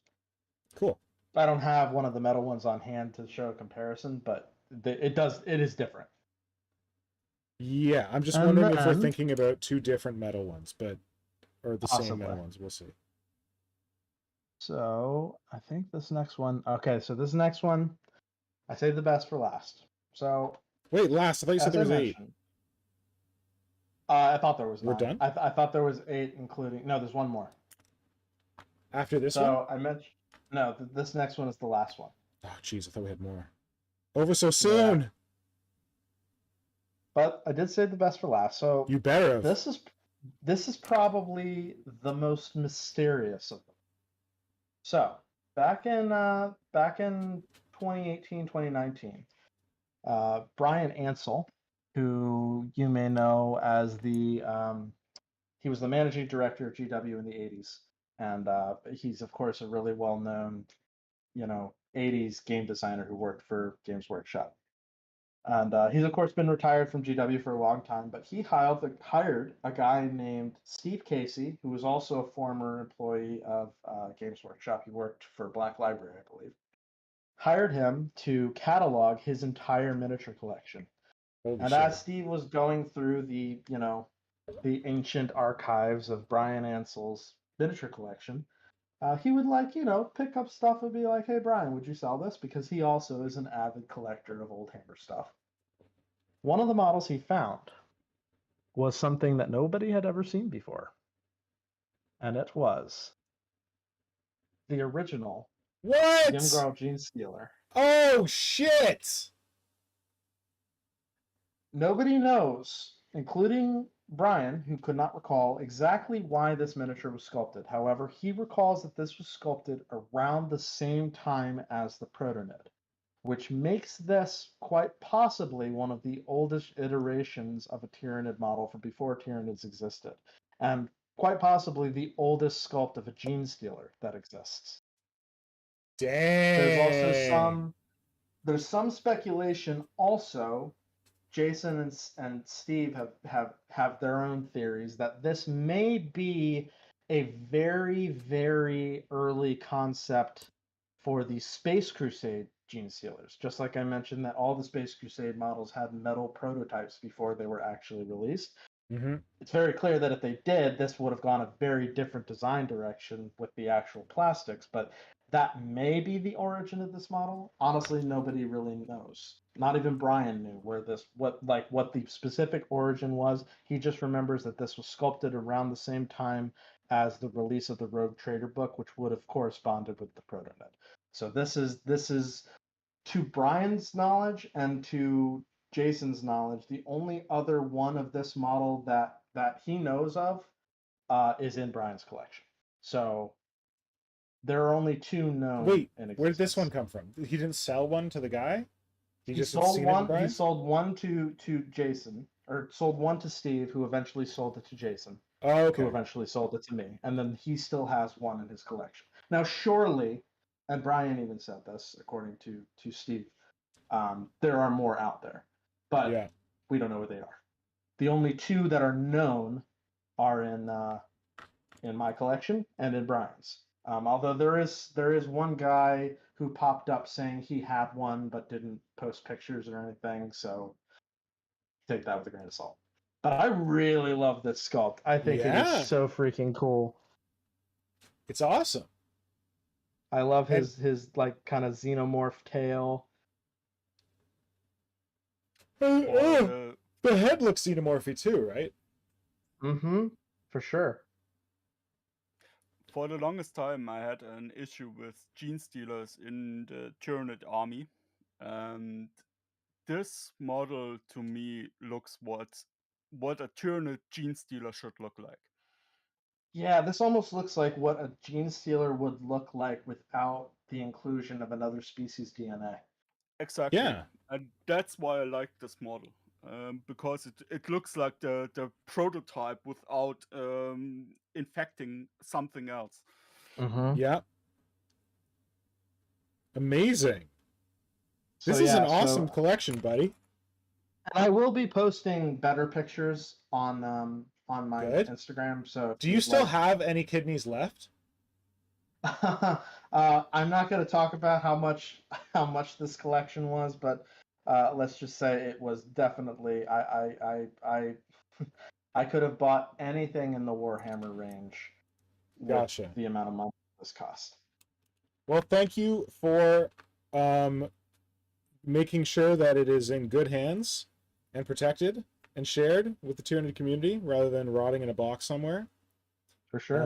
You're going to have to fight with Flynn whether you get to display it in the art gallery or he gets to display it in the museum. But I guess you own it, so you're going to display it in the art gallery. Maybe we could combine forces and have a joint venture. Well, I would, of course, own a higher percentage. No, it's amazing. Actually, I do have one last announcement. What? So, I talked to Jason, and he was really kind of he's been collecting Tyranids and Genestealer stuff for years. It's always been his army, and so he was really kind of delighted to hear that like this was going to a collector of Tyranids, and that I was a guy who occasionally shows up on a stream all about Tyranids, and he offered, along with these models, he's going to be sending me a large collection of Fansculpts of Tyranid models, and he would like me to coordinate to distribute them among the Creature Conference community. What? Yeah. So those Bob Olley Fansculpts I mentioned earlier, there's some of those in there. There's some I don't have pictures of them because I haven't received the package yet. But once I do, I of course will show them off on stream. But there's a fan sculpt of the Spider Squig. There's a fan sculpt based on the art of the original Ymgarl Genestealer that looks like really accurate to that classic piece of art. There's a cool farm family with Genestealer features. That one's going to Hydra. Yeah, there's a whole bunch. He's sending me like 10 of each sculpt. Why? That's so generous, Jason. Thanks, buddy. Yeah, so he's a really good guy. And if you ever have any questions, definitely about like old Hammer stuff, or if you're buying an old Hammer model online and you're not sure if it's authentic, definitely hit Jason up because he's a super friendly guy and he has a wealth of knowledge about the subject. So I wouldn't have gotten these models if it weren't for Jason's generosity and willingness to, walk me through the ins and outs of collecting old Hammer models. So I just gotta. Oh, so he was the one who he was your Jedi Master. You were his Padawan when it comes to collecting old models. For sure. And then did you 100%. do a knowledge exchange where you taught him how to collect old Warhammer art, or did he already know that? Well, I mean, I did tell him about it. I don't know if he's going to go out there and do it because I don't know if he needs another expensive hobby. But then Yeah. again, who does, right? Yeah. So, yeah. So, as soon as. Actually, hold on. If you give me just a moment, he did send me a picture of all the sculpts. Oh, I that's don't really have the sweet. physical Oh, I can't believe sculpts. he's doing that. So, let me just give me. Let me stop streaming. Give me a second. I'll Sure. find the While picture. you do that, I'm going to ambush you too. Sorry, what's that?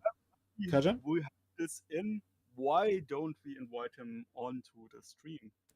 Oh, for sure. Didn't- He would like to come on stream. We just got to coordinate a day and time because he is in the UK. So, I mean, Or if Euro I'm not able stream. to make the stream and you guys just want to have him on the stream on one of the UK We could streams, do it on a that'd be great. weekend. Oh yeah, we could do that. But yeah, he has expressed definite interest in being on the stream. Give me one second. Fantastic. I've got Yeah, the go for it. picture. Because Uh, I think it would be only fair to have him on when those models get distributed or something like that. Yes. So it back. seems like the right thing to do to me. Give me one sec. All right, go live. There we go. So this is the full collection of Whoa! the Fansculpts. Oh yeah, there's a ProtoNid too. Some really cool Fansculpt models that I just thought would be really great. So this is obviously the one based on the one with the guy holding on the table, that's a fan sculpt. Yep, this is the Fansculpt version. Oh shit, these are awesome. And this is a Fansculpt of the ProtoNid, and then this is the Farm family. Nice. And it's kind of hard to tell, but this is like a woman holding a baby, a Genestealer baby. And this is based on the Magus. And you got the Polearm Stealer, the Spider Squig. These are the pieces for the table. And then this is the Yimgarl fan sculpt. Whoa. I kind of want the table guy for that awesome acolyte dude. Yep. They're all really cool models. So I think it's really great that he was, willing to do that for the community. And the dude with the polearm, that sculpt looks even better. Oh yeah, for sure. Well, I mean, these models, of course, were sculpted like in the 2000s. They were not sculpted back in the 80s. But he did obviously sculpt them with the old Hammer Rogue Trader style in mind. Awesome. So that's how are you going to distribute them, man? Like, what is this? Like knife fight? Like blood sport? What are we talking? Well, I was thinking it's only fair that all the hosts of the Creature Conference, Kajan, you, Marco, Simon, and Flynn should get a full set, and then for the rest of them, wait, a full set? Wait, you have multiples? Every single one of these sculpts, he's sending me 10 of them. Oh, I thought you were getting this, and then you were giving one to this person. No. Holy shit! All of these, he's getting 10 God, sets. Jason! Wow. So, yeah. So he has the molds. Like he owns the molds for these molds. Yeah. I see. So he is commissioned. Like actually, if I recall correctly, I'm trying to remember who sculpted the rest. So these guys, the Farm family, and I think everything except for the unreleased ones, like the ones based on the unreleased. I think they were sculpted by the guy who owns Nightmare Miniatures. That's like medieval Nightmare Miniatures, who does a lot of like old Hammer style orcs and like Realms of Chaos style models. Jason, I believe, commissioned him to sculpt these models, and then he bought the molds, and he's been, casting them and then distributing them. He's got his own Facebook group called Hybrid Miniatures where he distributes the stuff, and they just shoot the shit about old Hammer stuff. So, but yeah, so I will be getting 10 sets of these models. I will be giving one set to each of the Creature Conference hosts, of course. You forgot you forgot Symbio Joe, man. Oh, and Symbio Joe. So one to each of the creature conference hosts. I can't obviously give one set to every member of the creature conference community as much as I would love to. Well, we'll find But some interesting way to make sure. we'll figure out a way to distribute them. And Yeah. I was also thinking about maybe holding on to maybe a set and do some kind of like competition during November. Smart. I like it. Love So yeah, so I want to just thank Jason for his immense generosity and Wow, that's so for generous. being a Thank part you, of the Jason. creature conference community. And So, yeah. Dwarfinage says he's sorry for making fun of the collectible card game stuff.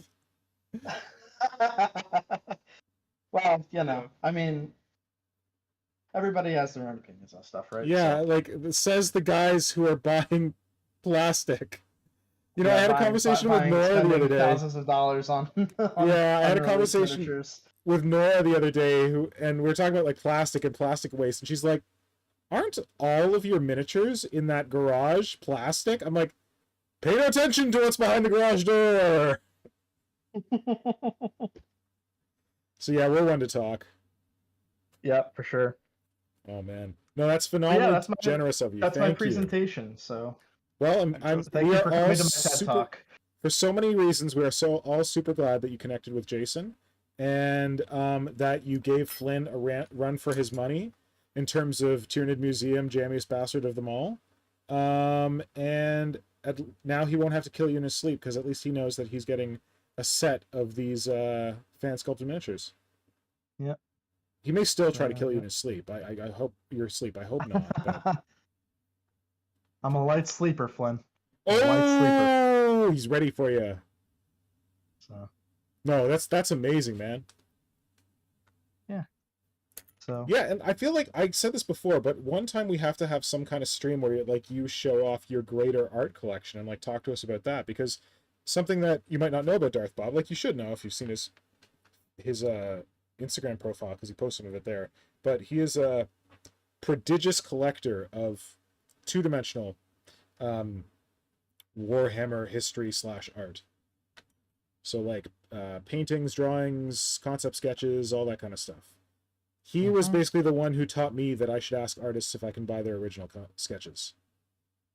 And if it was not for you, I would not have a large collection of Roberto Cirillo original Tyranid stuff. Yes, I still regret not contacting him before you did.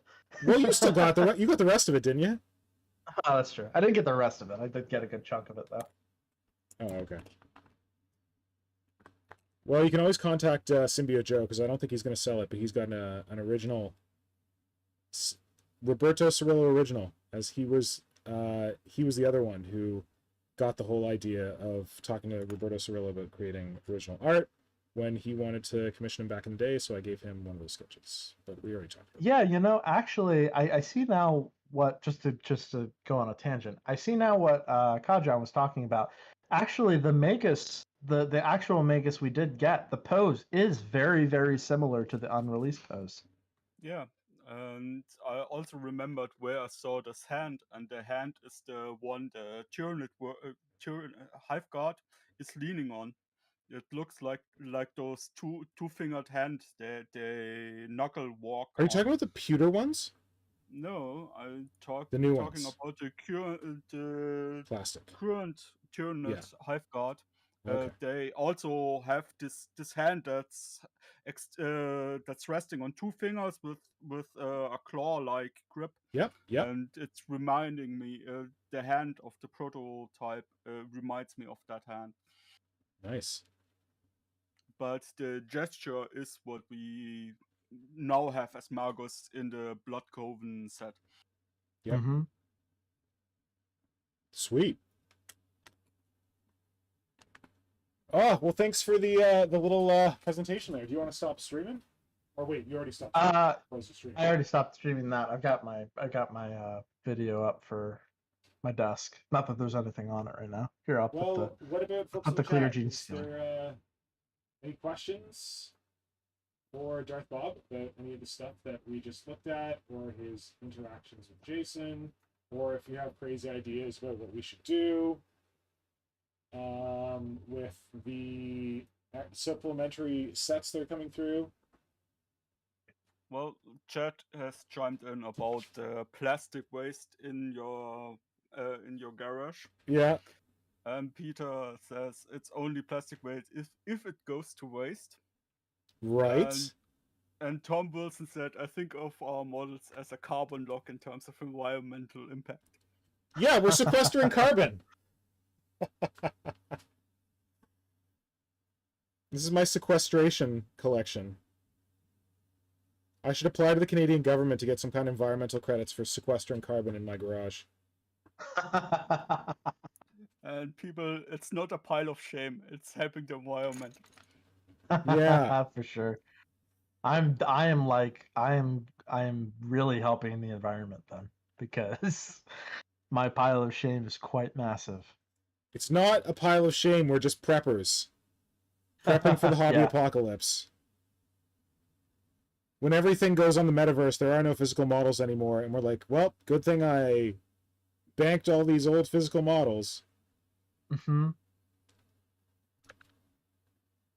So I'm looking up the metal Tyranid warriors from Space Crusade. While you do that, what are you sculpting, Mr. Pink? I am, this is my Tyrant Guard that is based on the Hydracast. Whatever, I think he calls it a Swarm Guardian or something like that. So I love the body. I love the head on his miniatures. I love this like spear arm. I love these shields. Even these other arms that have like, I think his crushing claws on them are pretty nice. But I didn't love his legs. I thought that this was such a beefy torso that you could just take it and put it on, right here I've put it on some Carnifex legs and a Hive Tyrant tail, and it works. It's big enough, it's bulky enough, so this is what I think a Tyrant Guard should look like in terms of scale. And for comparison purposes, I had a, oh, here he is. Well, you're using the Tyrant legs, right? Yes. I'm using the Hive Tyrant So it legs. should be standing at least as tall as the Tyrant. Oh no, sorry. I'm not using the Hive Tyrant legs, I'm using Hive Tyrant tail, I'm using Carnifex legs. Oh, okay. Plastic Carnifex legs, because I'm a baller apparently, and I have plastic Carnifex legs coming out of my face. So here's a normal Tyrant Guard. And he's supposed to, now mind you, I made this Tyrant slightly taller by slightly extending his waist and slightly extending his neck, but just barely, like not a lot. So you got this tiny little Tyrant Guard. I'm going to protect you, my master. And you got this guy. So he's like a little doggy. What? I'm not sure if you're on stream right now. My screen is really big right now, and your screen is really small. No, it's okay. I'm at the bottom of the screen. Don't worry, this guy's really small. Make sure you're aware. I'm looking at myself. Yeah, it just came on stream. Okay, so here's the Tyrant Guard and the Tyrant. So he's like a little doggy that runs around in front of the Tyrant. And as Simon said one time, maybe he can block shots if he's like, don't worry, I got it. He's like jumping up, blocking the bullets like a little doggy. So it doesn't make a lot of sense. Whereas if you really want to protect your Tyrant, take somebody like this and put it in front of him. You're not seeing nothing. That's a really cool model. This guy's actually I love like how tanky he looks. Oh man, tanky. That's the best word for it. That's what I wanted, tanky. So this guy's the tank who's supposed to actually protect the Tyrant, so the little doggies can just run around. Because like, look at that, like the size difference versus Tanky McTankerface over here.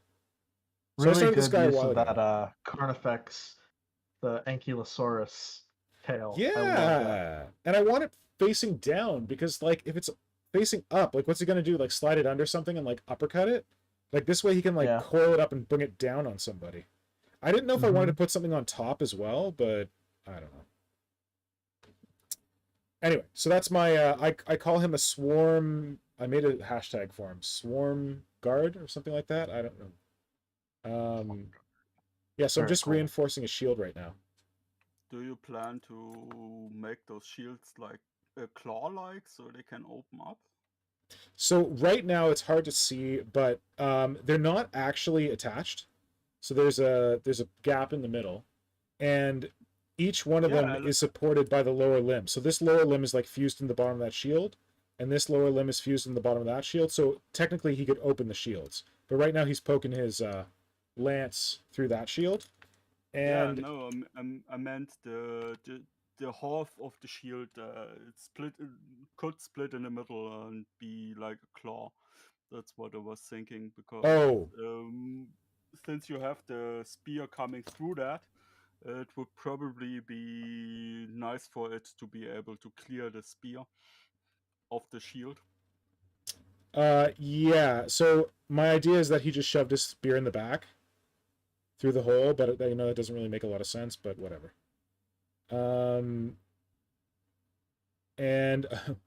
I'm getting into a mode where I'm like, I'm tired of working on this stuff. I just want it to be done. So I'm probably not going to modify it further. But his other, so this is supposed to be like his bone sword, his like spear. And you might be like, well, what if like that spear's not very long? How's he going to get someone like impaled on that spear? He's going to use this beauty, which is his lash whip, which is, I think it should be called like the Hydra whip or something like that. So I took a double jointed ranged weapon arm and stuck it on like a big sexy, well, I guess I just reposed the arm, and then I stuck 3 venom thrope whips and 1, I don't even know where that tentacle's from. Oh, I think it's the bottom tentacle on some part of the Tyrannocyte. And the idea is this stuff just like whips out and it like grabs people and it can just like pull them right onto the spear. Oh, I like that. Yeah, so this is like a monstrous I like the lash design. whip. That's cool. Yeah, that is a cool lash whip. Thanks. Yeah, Yeah. I love that last whip. I love how the spear fits through the shield too. I think that's really cool. I'm kind of obsessed with that.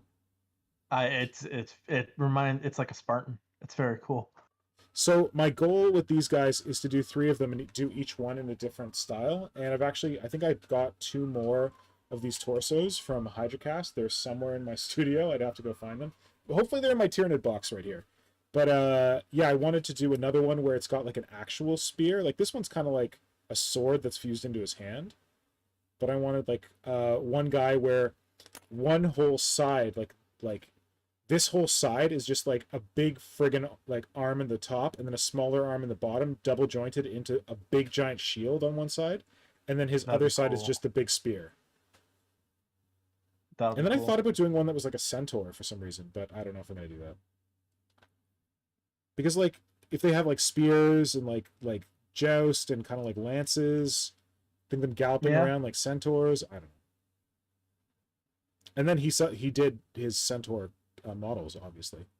Hydracast has done a warrior that's kind of halfway, like kind of centaur, but also kind of just like what we get with the Tyrant Guard, or the Hive Guard, where they're walking on 2 legs, but they also have 2 legs in front to brace them. Interesting. Yeah. So that was like his new. Yeah, Hydracast stuff is kind of hit or miss for me. What I've learned about Hydracast is that parts of Hydracast are really good, and other parts, like for example, this model, this head and this torso, magnificent.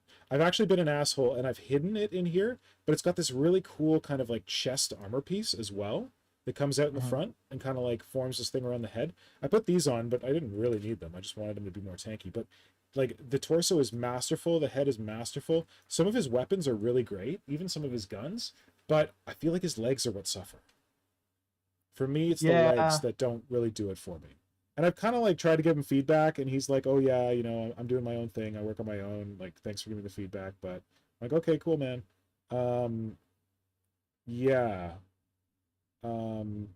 Yeah, I think the legs could be better. You've just been doing Tyranids for decades. What do you know? No. I think I offered to help him, and he's like, "Yeah, we should do that." And I think we just like never really figured it out. But I asked him if he wanted to partner on some stuff, and he was like, "No, I prefer to like work alone." I'm like, "Okay, I get that." I work alone. But well, he's doing pretty well on his own, so why does he need me? Yeah, that's true. Yeah, his legs for me, they feel kind of like they're bent too many times, and they're like trying to like squeeze too much leg in under the creature. So yeah, the legs don't really do it for me, except for his Pyrovore. I think his Pyrovore is like perfect all the way around. I really like that guy. Yeah, I like the Pyrovore a lot. It's very weird. Yeah. I actually really like the Tyranid Prime. with the exception of the face. I don't like the face, but I don't remember what the Tyranid Prime looks like. I should go look it up. yeah, I don't know. These unreleased models, I like really cannot decide if I want to paint them or not. I don't see myself ever selling them, but like Yeah, so then paint them. Well, no, I yeah, guess you can that's true. not paint them and not sell them. True. Well, in my Command opinion, guards. Oh, Xeno Prime. The Xeno Prime, is that? Oh, that's the one with the 2 front legs thing. No. I think it's called Alpha Prime, Oh, Alpha Prime. Let me honestly. look. I see Xeno Prime, Melee Xeno Warriors, Ranged Xeno Warriors, Bits for Xeno Pyrophage, Command Guards, Swarm Guards, Reaper Swords. Unless he's not selling it Death anymore. Lurker, Biocannon, Mycelium, Spore Seed, Spore Bombs, Demon Princess, Crimson Terror. Oh, Alpha Warrior. There we go. Warrior Prime. Alpha Warrior, that's it. Got it. Oh, it's interesting. I love The arms are a everything bit but lanky. the face, honestly. I like the arms are a lanky bit look, lanky. though.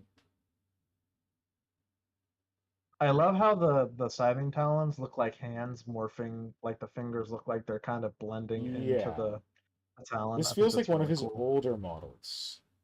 Mm-hmm. Like I think he's well. I guess that was when he was still sculpting by hand, and now he's doing more of the CAD sculpting. 3D CAD stuff. Yeah. But yeah, he's got some cool shit. So if you look up Xeno Prime that are the ranged Xeno Warriors, any of the Xeno Warriors, those are like the new ones where they've got like 4 legs, like quadrupedal kind of. And it's interesting that like you say like, oh, I like all of it except for the head. I wonder sometimes if like some of these guys like, because like when Hydra and we were talking last week about the Troll Forged miniatures that Hydra sculpted, like that throne for a zoanthrope kind of thing that he did. Mm-hmm.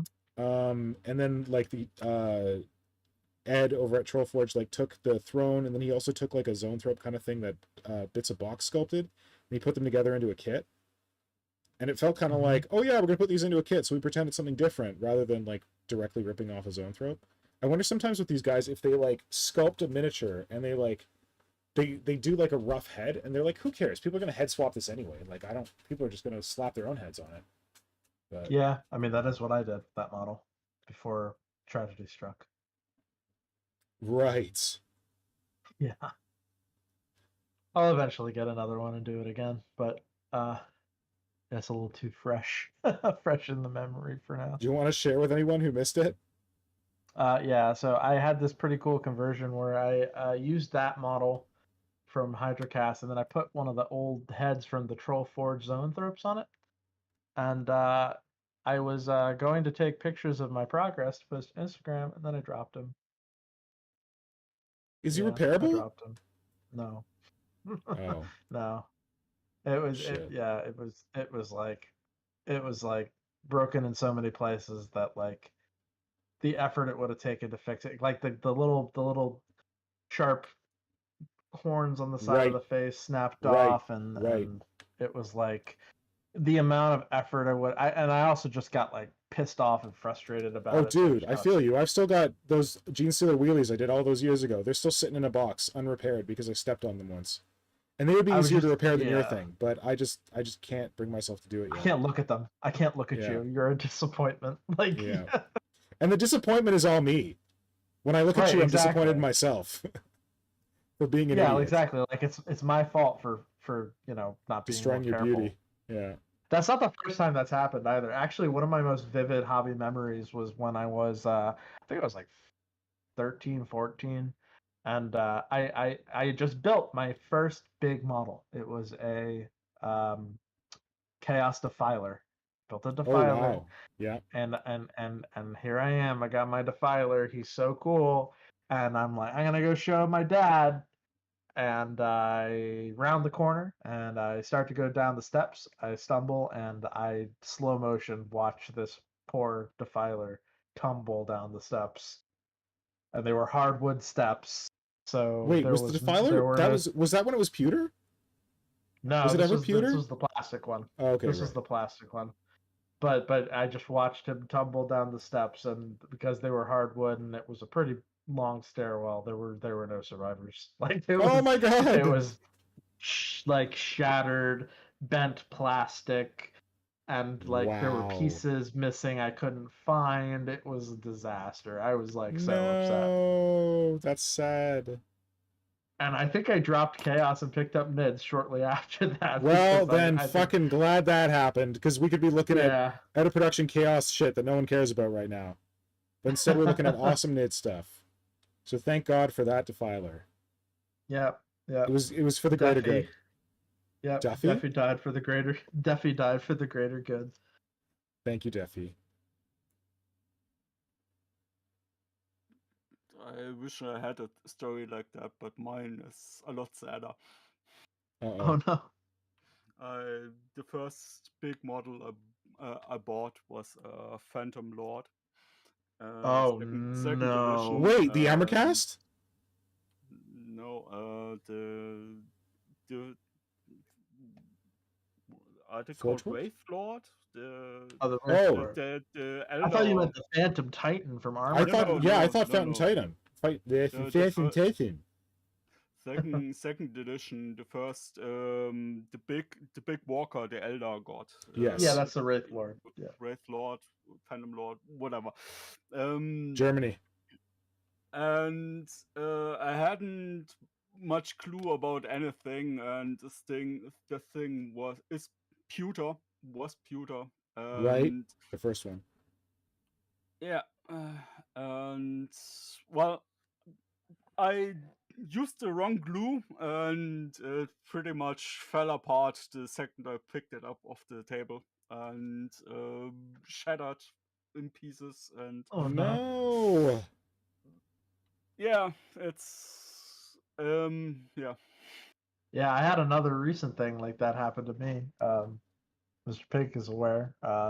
The cool Genestealer Patriarch conversion I had been working on for last year's edition of 28 Mag, which I was like literally at the painting stage. Turned out so cool, and something horrible went wrong with an oil wash and just ruined the paint job. And so he is still sitting in a vat of simple green, because I cannot get this fucking oil paint to come off to strip him to try and repaint him. Good I was lord. so upset because like that conversion, I was so proud of it. He like it was the first conversion in a while that was like fully taken from concept to the finish line of Yeah. fully realized model, and it turned out exactly how I envisioned it. So to just like get to the painting stage, which honestly, one of the main reasons I am such a slow, or like I say slow, but like why I like never paint basically is because I always fear that these cool conversions that I put so much work into, that I'm gonna fuck it up with the paint. And that's exactly what happened here. So I was like, ah, see, this is why I don't paint. No. Peter is asking us to stop with the model gore story. It hurts him. Well, that's And what it like pays that's for. the fear with the unreleased too, right? Like, Yeah. what if I do that to one of the unreleased models? I'd never It's forgive over. myself. It's over. Well, you know, at least it's They're living a more metal. full life because it has paint on it. You know, that's what it was Yeah, made to that's do. true. And they're metal too, so they're pretty easy to strip. Exactly. The one fear with the unreleased models is storage, like storing them, because most of them are lead. And I don't know how familiar you guys are with lead miniatures, but they are prone Oxidizes? to a thing called lead rot. What? So the reason that so back in the day, lead models were made with a lead tin alloy, and a lot of them were using very cheap metals. Yeah. Lead has a property that when it's exposed to high humidity and lactic acid, or not lactic acid, it's like acid that comes. It's the type of acid you see in like vinegar and Yeah. in some species of wood.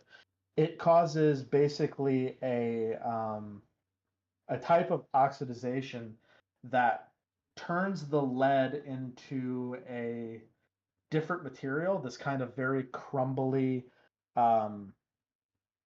it's almost like a powder, and Shit. like your models will literally disintegrate before your eyes.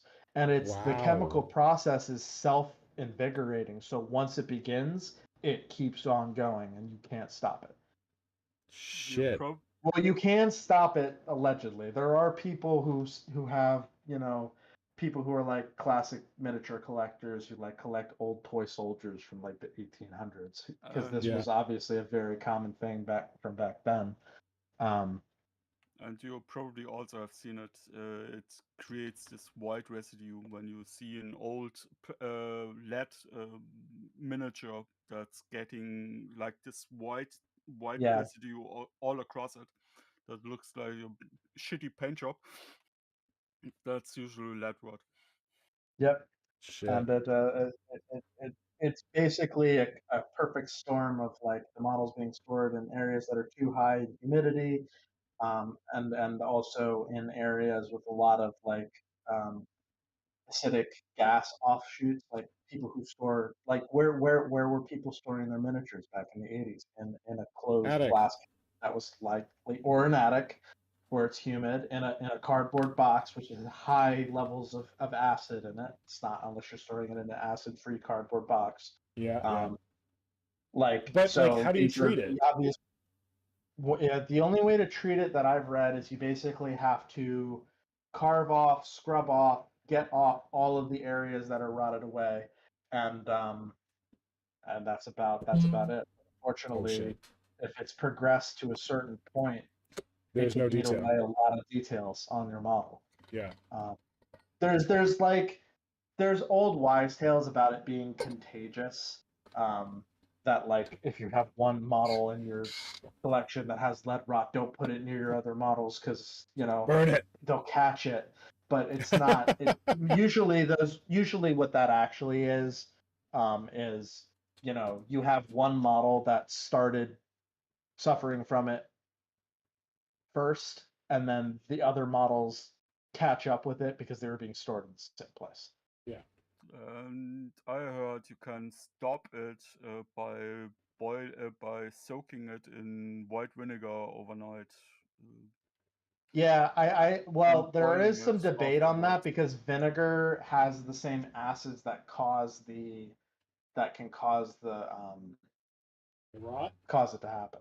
Yeah, but if you soak it in vinegar and then you wash it with hot water, that's Yeah, the yeah, don't leave one it in I don't leave heard. it in the vinegar because then you're gonna have a bad time. But yeah, I mean, really, if you are storing your miniatures properly and you are keeping the humidity in your home at a reasonable level, you shouldn't have to worry about it. The reason you see a lot of like, especially old, like from the 70s and early 80s, like old Ral Partha Dungeons and Dragons miniatures and stuff that suffer from this, especially like even people have opened up new in their cardboard boxes or new in their blisters because those blisters are made of cardboard that have acid in them, and some guy was just storing them in his basement or his attic or whatever. Oh Over man. time, they're just going to start wasting away.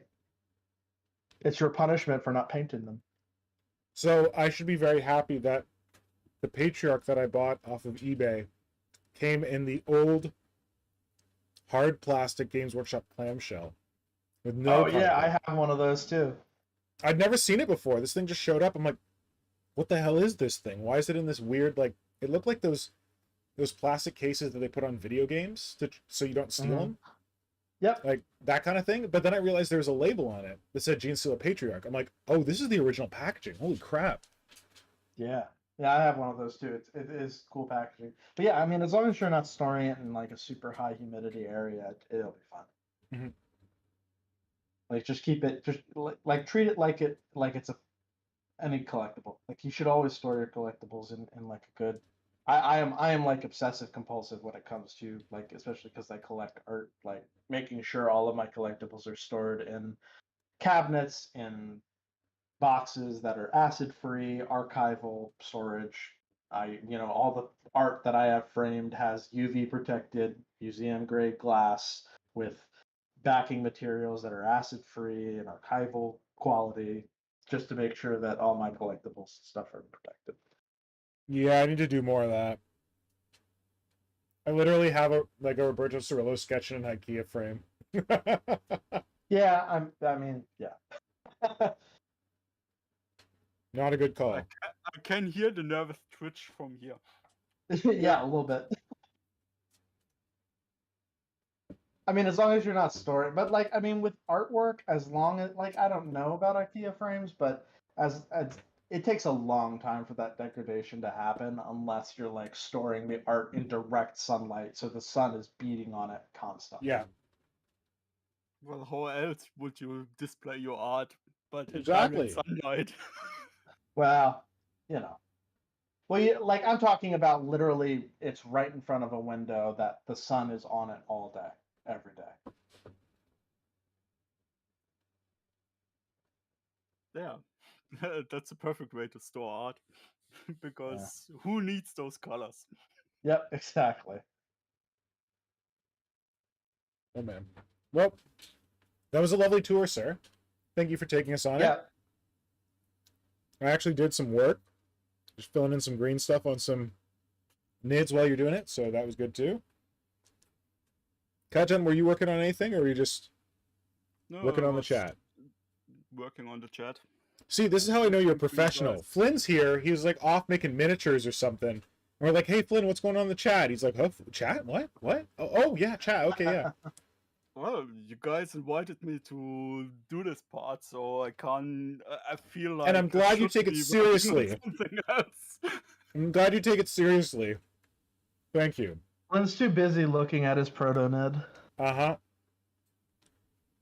Drooling all over himself, you know? And yeah, I've been posting images in the chat about the stuff we were talking about, and yeah, the usual stuff. Shit, we had models we were gonna share, but I gotta call this soon, so maybe we keep those for the next North American stream. They'll be old, but yeah, I think it'll be okay. I think we can make a new list for next time. And no, I wanna share this list because you found some good stuff. We gotta share at least that that one hive tyrant with the hell yeah wings. That is such a I thought you meant cool the one that model. Kajan found. Oh, that one too. They're both very cool. Yeah. Okay. Well, we'll definitely share those things. And like, really, I'm trying to cut back on Instagram right now, so maybe I won't see that many Tyranids. So this will be the perfect thing to share in 2 weeks. Yep, for sure. So yeah, I'm gonna kind of I might get with you, Mr. Pink, and we can kind of brainstorm how we're gonna distribute the Fansculpts once I get them in hand. We should have we should make sure that Marco and Simon and Flynn watch the stream, and then we can have a Creature Conference hosts meeting on Discord or some shit. For sure. Yeah, because especially, and one thing I didn't really think about is that since he's shipping from the UK here, it's got to be pretty expensive to get some of these models if we're shipping to multiple people to, all the people in the UK or in Europe. So might have to figure out some kind of like drop packaging or something, like maybe send we could some do of the a thing models where to Marco or Simon to send. To then send again to the other people. Like Symbio Joe, Marco, Simon, and maybe Flynn. Oh no, Flynn's in the UK. What a mess. Symbio Joe, Marco, Simon could be in the same package sent to one of them. And because Symbio has been a great agent of not only chaos but also evil in the past, he's good at helping you make I don't know, postal miniature shenanigans happen. So I have a lot of faith in him for that. Yeah. So, So these. Oh shit, Kajan! Of course, Kajan. Goddamn. Kajan. Oh fuck! Let's just send him to Kajan. He'll take care of him. You're so quiet. You gotta speak up. You gotta yell at us. You gotta be like, "Listen, assholes, send them me, and I'll get him out." He's always on top of things. There we go. We will send them to Kajan, and Kajan will make sure the rest of the germs get them. Yes. Yeah, I just felt like I was a little bit left out. No, dude, it's because you're on the North American stream. I picture you living in California. all the Germans you can think of, but I'm not making the cut. You're an The lesser American German. now. In my brain. Oh yeah, that's true. You're on the North Not American German stream, enough buddy. for the European stream. Oh, that's fine. I don't mind. Oh my god. Definitely Kajan. Hey, listen, he forgot about Symbiote Joe the first time around and mentioned you. Yeah, that's true. Yeah, that's true. I'll take Maybe any you I and can get. Symbio will have to fight to the death for which one gets a set. Oh my god. That's a terrible idea. I just realized that I put the same whip on here twice and it's really pissing me off. Oh yeah. Your brain sees patterns. I guess I could like cut it here, pin it, and rotate it. Yeah, But you'll that wouldn't be know. too hard. That wouldn't be too hard. I mean, it would make it less structurally sound, but whatever. Maybe it's fine. Maybe I shouldn't think too much about it. So yeah, I probably gotta get going here. Me too! I hope everybody enjoyed the little trip through Tyranid history. Well, I did. 'Cause I certainly did. Kajan, did you like it? Yeah, I very much enjoyed it. All right, it was a success then. Amazing. Thank you for And- finding, getting your hands on those. Yeah, for sure. Folks in the always chat, amazing. hope you enjoyed it. Yeah, thanks for tuning in, and definitely gonna post Like, this. subscribe, and do all the YouTube things. Yes, I don't think Yes. we mentioned that. Please This like, was a subscribe. disappointingly unslinishy stream for episode 69. Wait, Oh, we had a lot of tentacles on screen. Yeah. Yeah, We that's did. true. Well, I was going to tell a story. I once got kicked out of math class in grade 10 because my math teacher, who was like a young teacher new to the school, and like in Canada, when you're a young teacher new to the school, it means you're the first one to get fired if they have to reduce class, like teachers, because you Oh, have like interesting. least seniority. It's all about seniority. So anyway, we Huh. had this young hip math teacher. He was a nice guy. And there was this whole thing where like the teachers were going to go on strike maybe because the provincial government was cutting back on the number of teachers they could employ, yada, yada, yada. Anyway, tense tourist times. So this math teacher who's like advocating for the teachers writes on the blackboard, we currently have 71 teachers at this school. And he writes -2. He's like, 2 have already left. And he draws a line, and he writes a number. And I go, 69. And he goes, out. And I'm like, oh shit. So he kicked me out in the hall, and then he came and he let me sit out there for a while, and he came out, and I'm like, I'm so sorry, that was not funny. He's like, are you ready to return to class? I'm like, I'm sorry, yes, I'm sorry. He's like, okay, you can go back to class. And like, I to this day love this guy, so I feel so bad that I did that. In fact, I saw him like 5 years ago, and it was a really weird situation because he came to this Japanese event, and he's got some Japanese background, and I spoke to his mom in Japanese, and he's like, what the hell, you speak Japanese now? I'm like, yeah. He's like, I don't even speak Japanese. What did you say to my mom? I'm like, that's good, don't worry. That's funny. Anyway, there's a random story about 69. Yeah, sorry, this is the 69th episode. I feel like we should have held this one for Simon. He would have had all kinds of gross, weird things to do with his tongue for the 69th episode, but oh well. Oh well. We just have to get hot and bothered about out of production Tyranids. There you go. That's where it got sexy. Yeah, true. Oh, actually, on that note, just before we go, Uh-oh. I did actually do a little more looking into because the whole thing with the metal Tyranid warriors. So Yeah. apparently, metal Tyranid warriors did not exist in Space Crusade. We got our first metal Tyranid warriors in 2nd edition. So Kajan, that's probably the ones you were remembering. Okay, goddamn, I need to look these up. 1 sec, because this drives me bonkers. Let me do some old manning right here for a second. I promise it's not going to be Luna's expert. So Tyranid warrior computer. Screen up here. Oh, you guys can't hear me. Damn it. Bear with. Bear with. Is this a little better? Okay. I've also got a fan going in the background, so that might be making things horrible. Okay. Here we go. Oh, that's a terrible picture. I might have some pictures. There was kind of two iterations of the Metal Tyranid Warriors, but both of them were released in second edition. Okay, that's what I'm wondering. Browser. But both of them are very distinctly different from the ones I got here. From this unreleased one. So, bringing a picture up here on screen. There are 3 generations of warrior in it. When it comes up, let me know. I'll see if I can find some other stuff while we're doing that.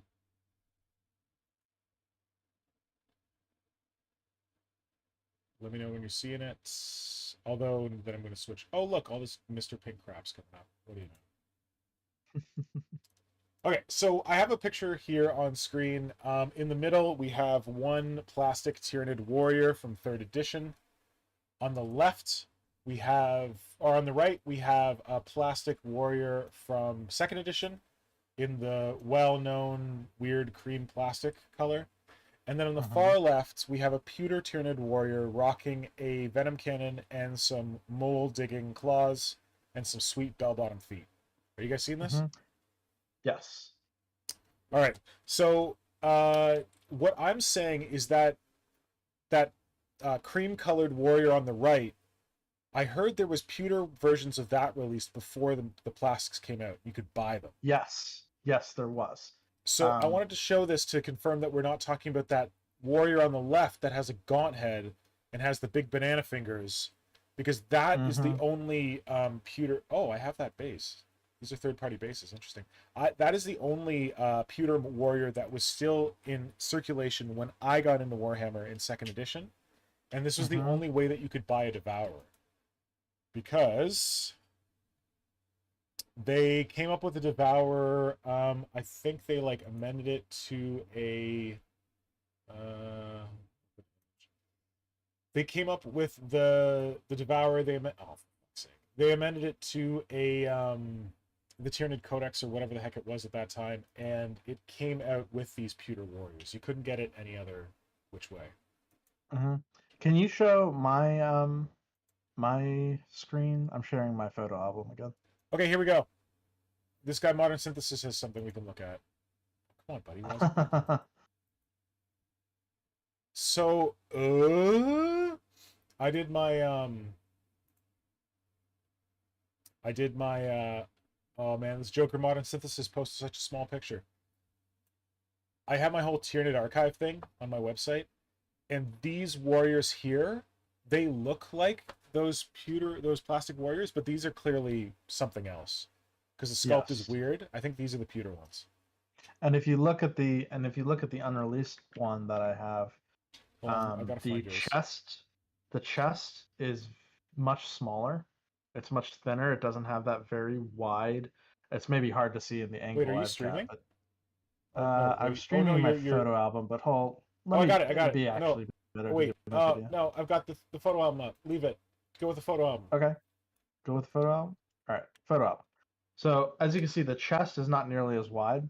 The neck is slightly shorter. There's more of a scaly pattern on the legs and the arms. Oh, yeah. So, it very clearly... The mole claws are totally different. The model became those plastic ones, or maybe the metal ones. But it's considered to be a precursor to specifically the Space Crusade ones.